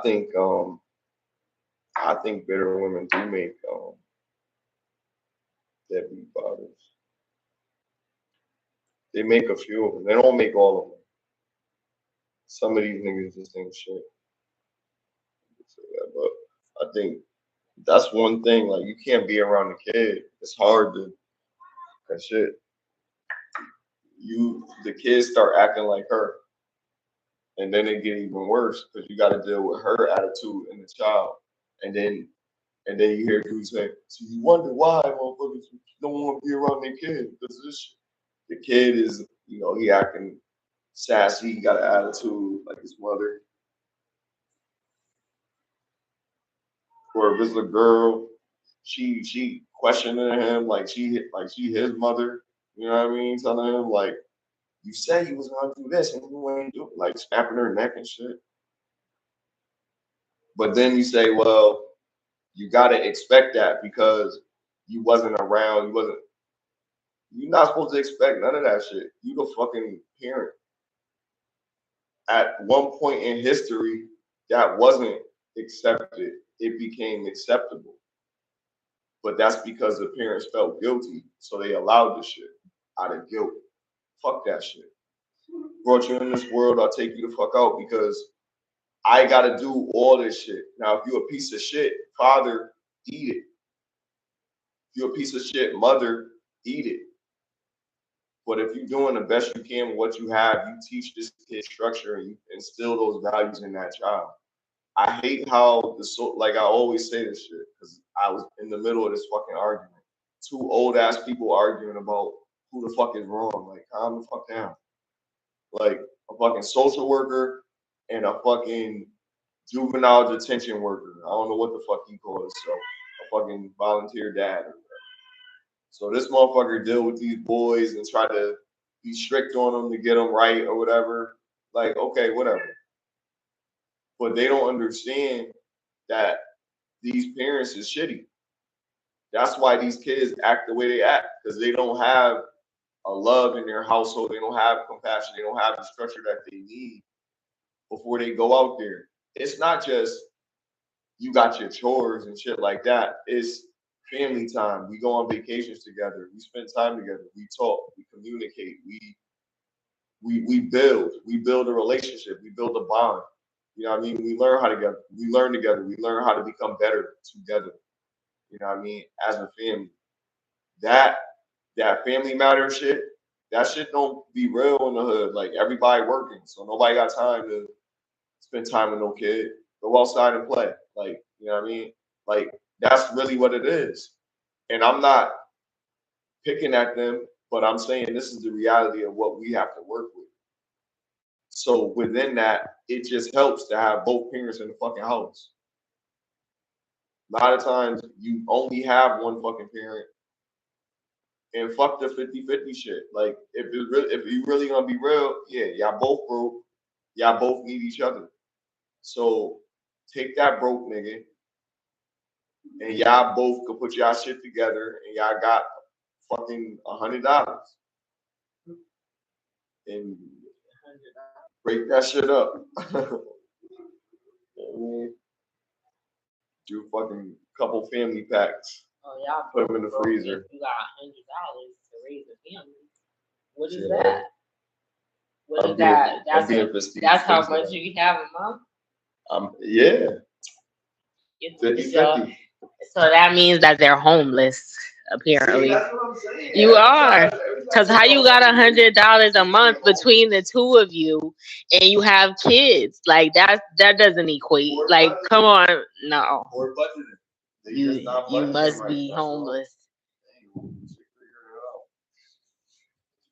Love is the house.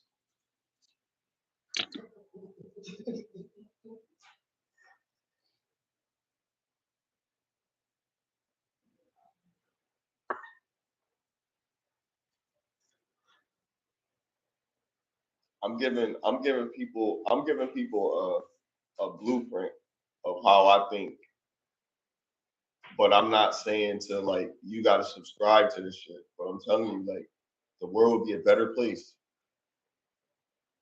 Like I remember last time we asked a question: if you could rule the world. No, you didn't say that. Somebody else said. Okay. So this person asked if they could rule the world, what would they do? Would they get rid of anybody or would they like fix everybody? Like, what would they do? It was like I want to fix anybody. I'll just get rid of all the, you know, special people. I'm saying. I was watching old episodes.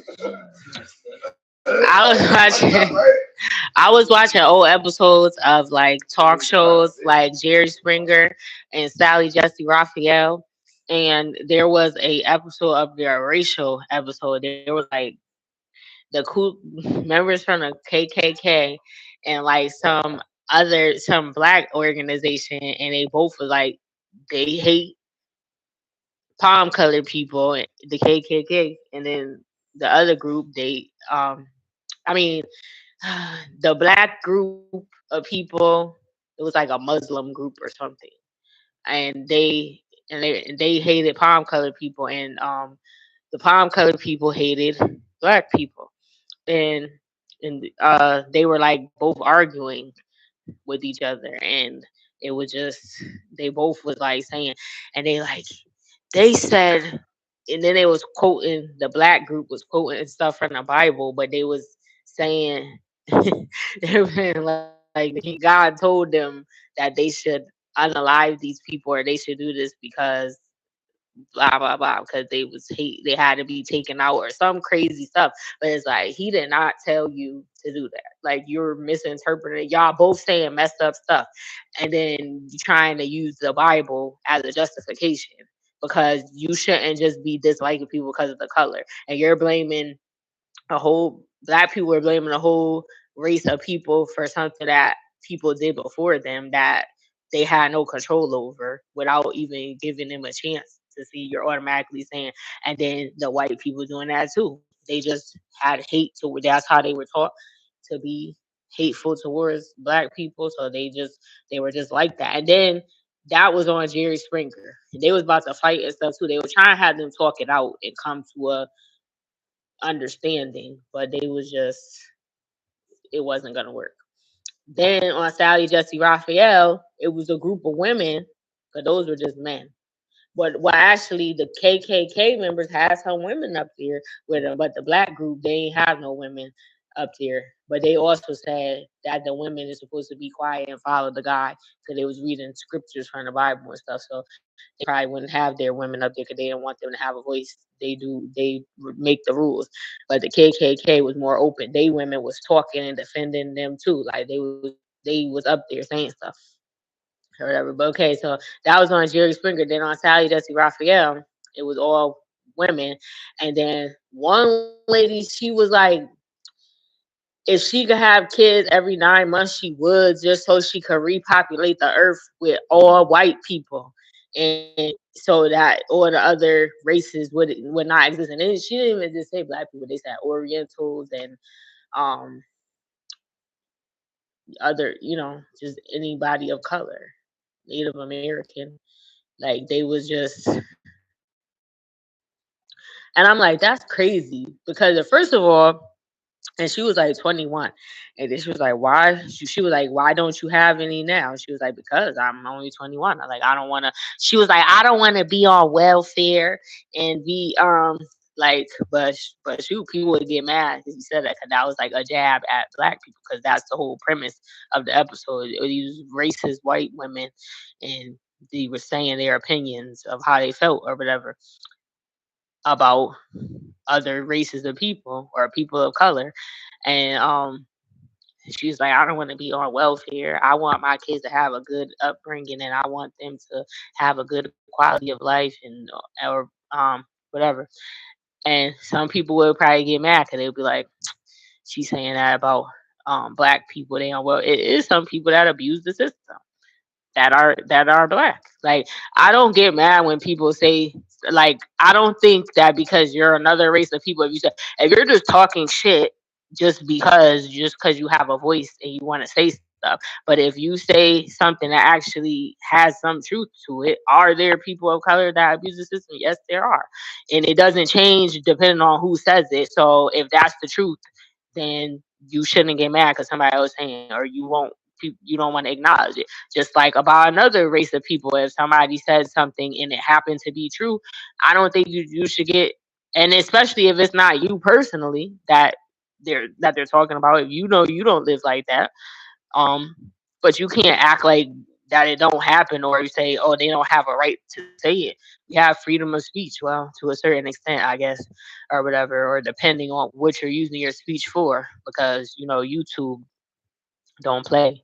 They'll take your page down if you say something that they don't like. So if you try to be a content creator, I guess you really don't have freedom of speech, or it's very limited.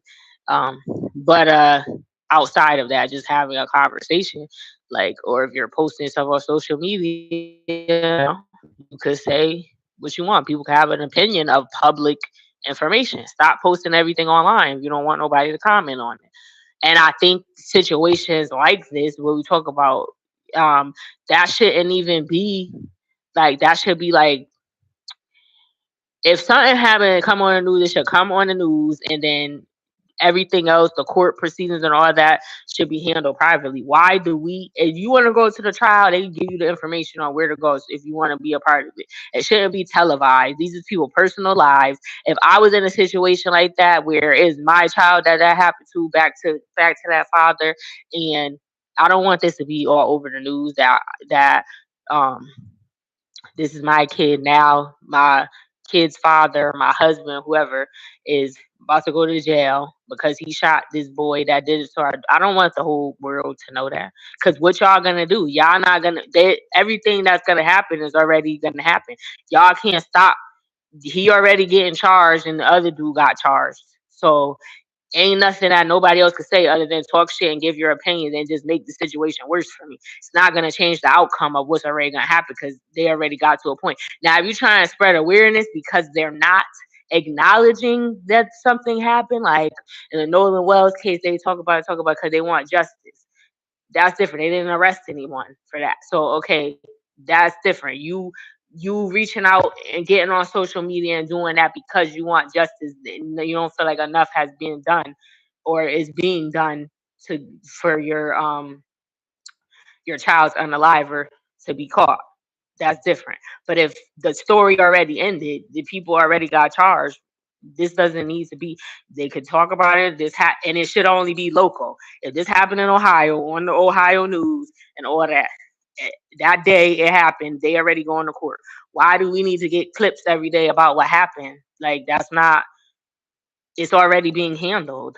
Like, you don't. That's unnecessary.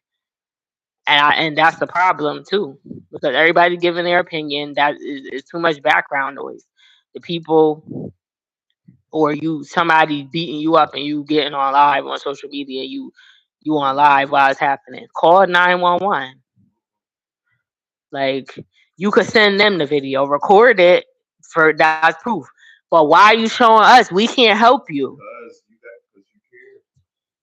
You guys are the only people. But then when they say, but here's the thing, you gotta recognize, when you post stuff like that online, you might get positive feedback, but you also leave the door open for negative feedback, and it doesn't matter what the situation is. Everybody's not gonna have sympathy for you. Some people don't care if a child was raped. There are people online that are rapists, and they gonna see that, and they don't care, because that's what they do too. So you leaving the door open for negative comments and all this stuff, and then that's not gonna help in the situation when you dealing with that in real time. You shouldn't be. That's just a distraction, and it's taken away from your ability to focus on what's going on and what you need to do.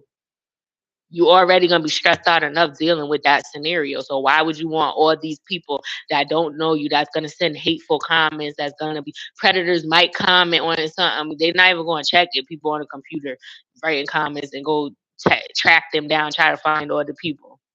So it's like, why would you subject yourself to that? Like I said, unless you have to and nothing being done.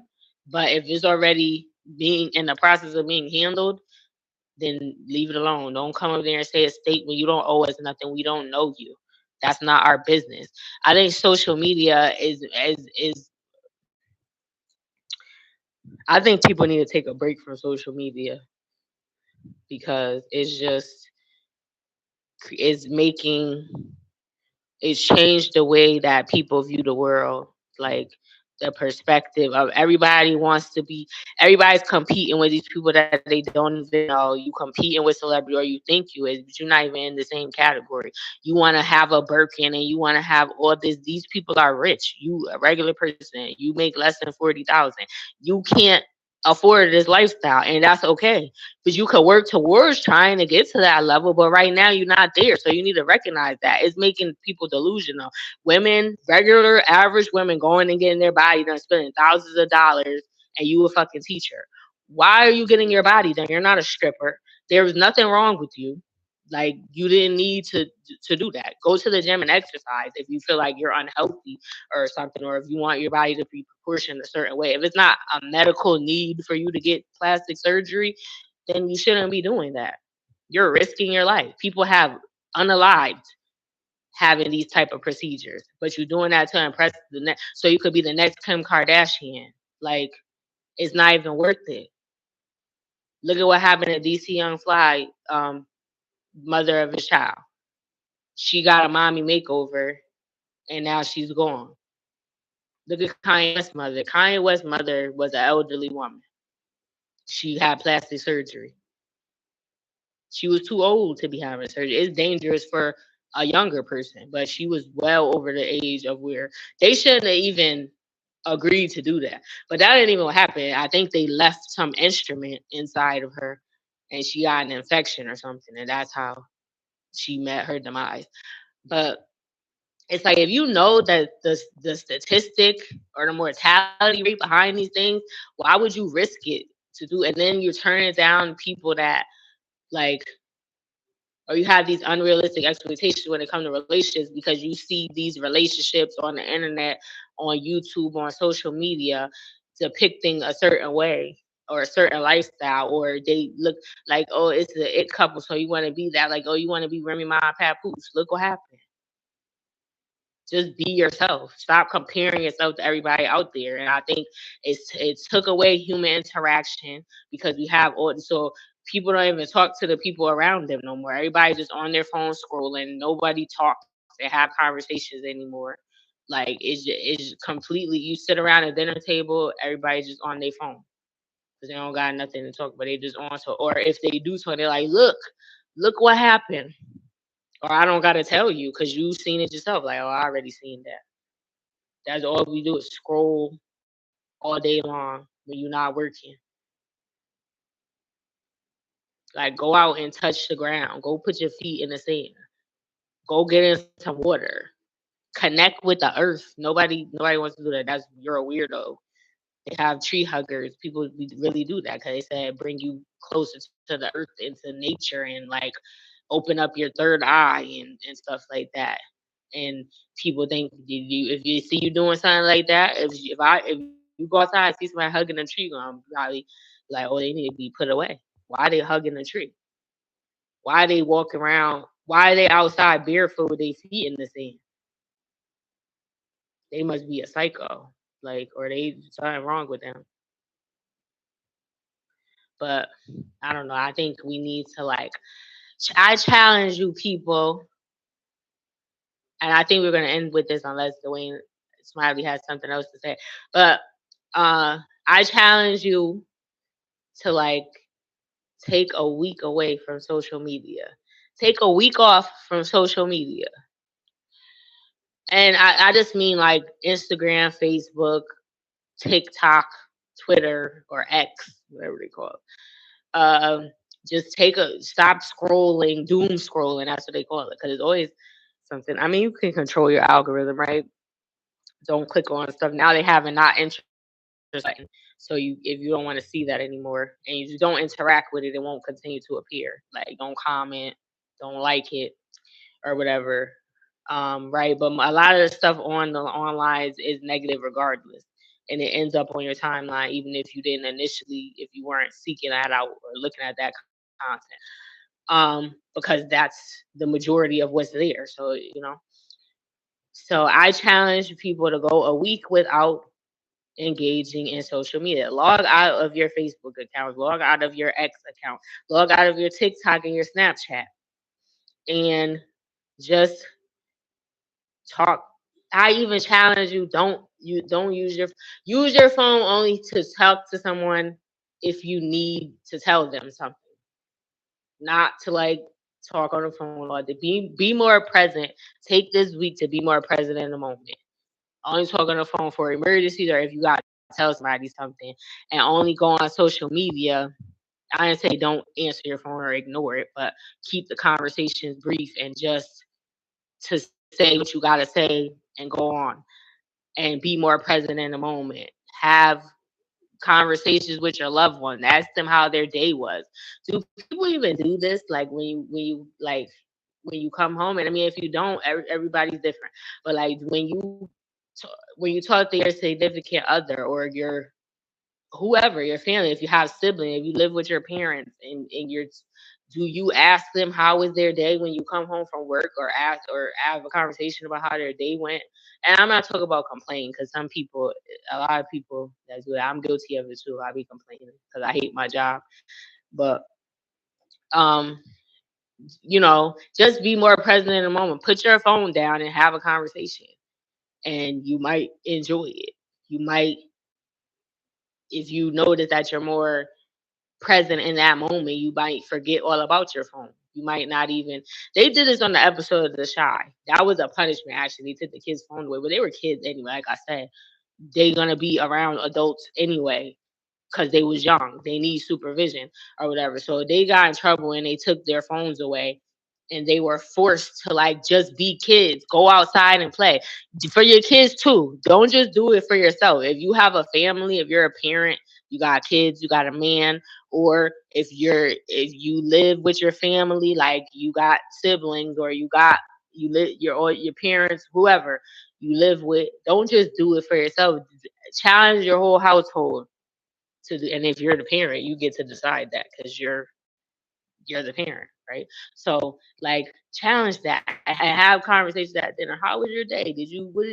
How was gym class? Did you ace that test today that you were studying for last night? Or how do you think you did on that? Or what did you learn today in school? How was work? And and try to keep it positive. Like even if you have something negative to say or something comes to mind, challenge yourself to think of something positive that happened that day and discuss that instead of the negative. Or maybe if you have to get it out, say the negative thing first and then follow up with, but although that happened, I did have a good experience because this happened. Or whatever. So I don't know. It's just put your phone down, be more present in your life, communicate better with your family, and get to know them. If you don't, I think people don't know when they kids and stuff. Because they be saying like sometimes when kids do stuff or whatever, they parent and it gets brought up or whatever, and they're like, oh my God, no, not my Molly. She wouldn't do. You don't even know Molly. Molly be busting it open, and this is like and you don't even know. You think Molly got a halo over her head, but 304 in the making. Like, no, Molly, she be off the Molly. She her and her little 304 friends. They like the plastics and Mean Girls or whatever. They the popular kid at school. They out here in the back seat. You don't know your kids. You gotta talk to your kids. You people don't know your partners. It be serial unalivers that be married. And they partner, the person that they married to, don't be knowing. Have conversations. Pay attention to body language. Ask questions. Have a safe space so that your loved ones can come to you and feel comfortable having conversations or tough discussions that about situations in their life or whatever, or be more. You need to develop discernment so you can pinpoint when there's something not right. I think a lot of people don't be paying attention to stuff. Like they don't. A lot of people don't be paying attention to stuff. Like they don't pay attention to the overall picture. They might listen to what a person say, but they don't pay attention to their behavior and the things that they don't say that are voluntary. So I think we need to pay attention. Cause how is your person unalive? I know I'm a little all over the place with this, but how is your person, your loved one, your romantic partner, and a serial unaliver, and you didn't know it, and you was living with him? You had to know something wasn't right about him. He was sneaking out every night to go grape them women, jumping They in the were good. window, They and were good. and every time it happened, that was after he left, and They you were was constant covering, perfect strangers. and you was covering for him, and you know he snuck out the house, but you didn't want to believe you. That was the answer right there. You knew all along. You was lying to yourself. Your kid is Jeffrey Dahmer, but you watched him develop. You helped create him. You didn't. The teacher told you something is not right with him. He don't interact with other kids. He's doing this or that, or a little Michael Myers, and you're like, oh no, you took him out to school, and now he went on an unaliving spree when he got a certain age, and you were one of the victims because you ain't pay attention or whatever. So it's like I said all this to say people be so withdrawn from reality because they be so engrossed in social media. And I think people would be more aware of things that's going on around them, and they need to be more aware of things that's going on around them. So if you disconnect from social media for a week, see how that makes you feel. Like, do you have more clarity about the reality that you live in, not what you're portraying online or what other people are portraying? Because most of the stuff that people post is not their real life. They're living by impossible standards that they're never going to meet, or that you don't even, why do you even have this idea? You're only thinking that you need to have this or be this way because you're seeing it online. You would have never even had this idea in your head if you wasn't seeing this pushed, this propaganda in the media. So yeah, I challenge you. A week break from all social media. Not YouTube, of course, because you guys still like, share, and subscribe and get lifted every Sunday at 8 p.m. But I'm talking about Instagram, TikTok, Facebook, Snapchat. Log out for a week and be more in tune with your reality. And let me know how that goes.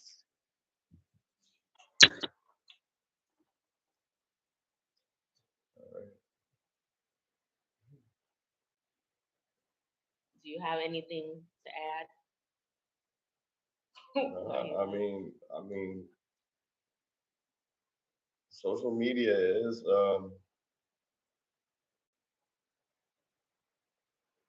My feelings on social media are pretty much the same. The only difference is it's a tool like anything on a computer. I feel like people misuse the tool. Like the majority of tools are misused, but it works. It still gets the job done. I think a lot of people put too much into it and they make it personal. I think that's a problem. I think we have this tool that we can use to be productive with. So I also counter challenge you to not only stay away from social media, but find other things to be productive. If you do have access to YouTube, watch a video on how to build a shed, how to build a birdhouse. You might be like, yo, that's corny, you know what I mean?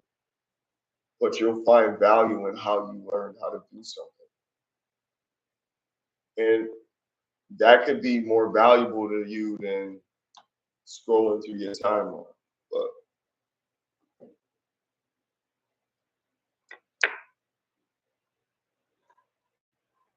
the timeline is interesting when you just got like time to pass. If you're not doing anything, you got like time that you want to spare, the timeline is good for that. But I'm just saying the time that you have to spare can be productive time.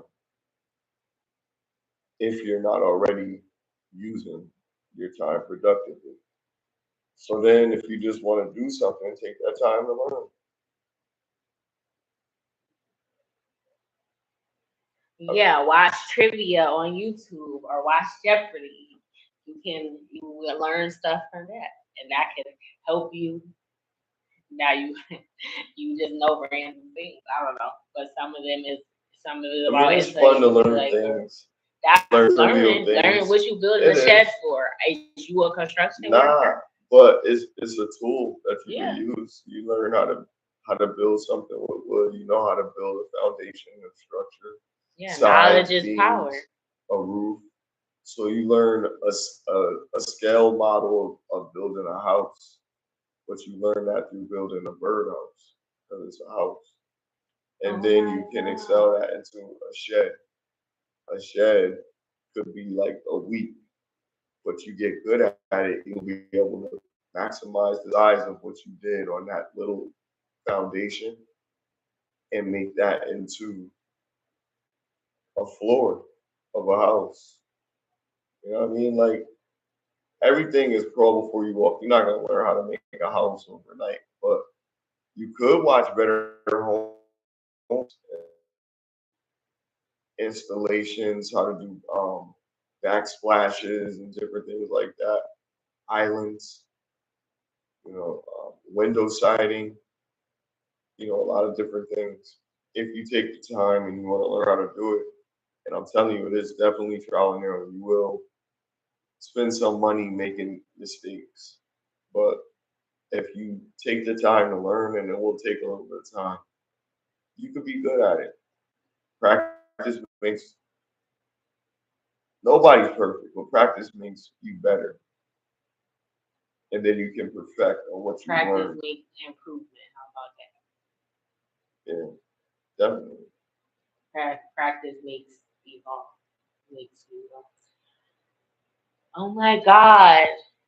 I'm sorry. I don't know if people know who this is. It says Hayden Panettiere. She's an actress. She starred in Heroes in Nashville. I'm not familiar with that show, but I've seen her in other things. And it says that she passed away. She was 36. Oh, her. Oh, yeah. In Hero, she was invincible. But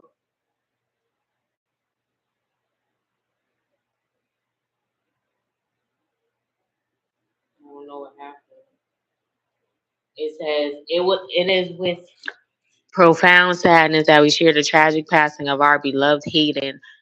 Her representative said in a statement, she was an incredible light and a force of nature who brought immeasurable love and joy to all who knew her.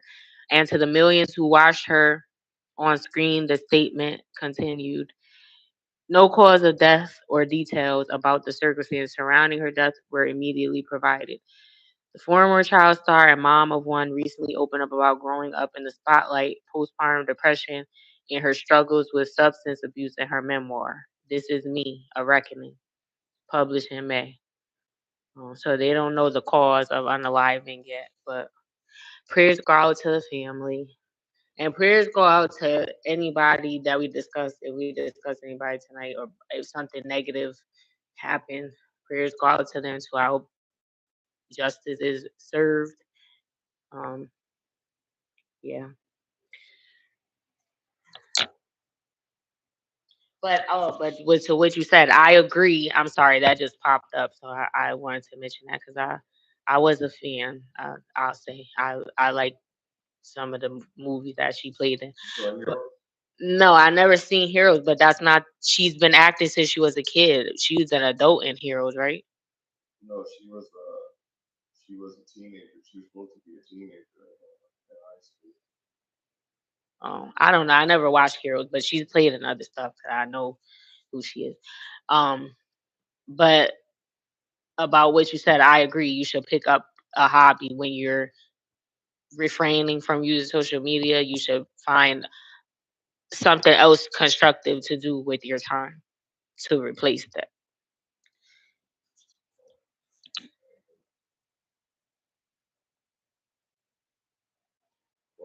That's all I have today. Black Wall Street was a successful event. I would definitely like to be there again next year. Just more prepared. Things happen, but I definitely like to be there again next year and just be prepared and just have a lot more interaction. For me, for what I'm offering, I think it's fine to sit and I don't really care too much. But I really like to engage people about this podcast to make it more of a community thing. And I want to do more community things. Yeah, so um, just looking forward to years to come. And that's it. Yes, I agree. I'm definitely looking forward to next year to going back to having the Black Wall Street, being a part of the Black Wall Street event again. Um, it was fun. It's interacting with um, other people, other business owners, or people that were just coming for the event just to because it's something to do, just to get out the house. I appreciate. I hope the people that I gave our business cards out to did show up and tune in to the podcast um, tonight. We gave you the business card. The barcode is on the back, so if you scan the barcode, it'll bring you right to the page. But yes, and you can email us too. Our email is on if anybody that was given a business card is tuning in. Our email is on, or forever who's tuning in. Our email address is 3420meh@gmail.com. If you have questions or if you have topics that you'd like us to discuss, if you want to be a guest on the podcast, you can email us or you can hit up us on our social media that's linked to our YouTube page. Um, and we will reach out. We're definitely interested in interviewing people and it will be great for content and any business owners that was there. If you're tuned in, we would love to we promote your business as well because we're all for Black businesses and any businesses, but we're Black, so that's why we went to the Black Wall Street event, not just for ourselves, but to network with other groups of people um, that are there as well. So yeah, we definitely appreciate you and the like is free. So please hit the like button if you're watching, share and subscribe and click the notification bell so you're notified the next time we post or go live. And go watch some of our previous content if you're a new viewer, a new subscriber. Please. But I'm La Hefa. That's fine. Get lifted.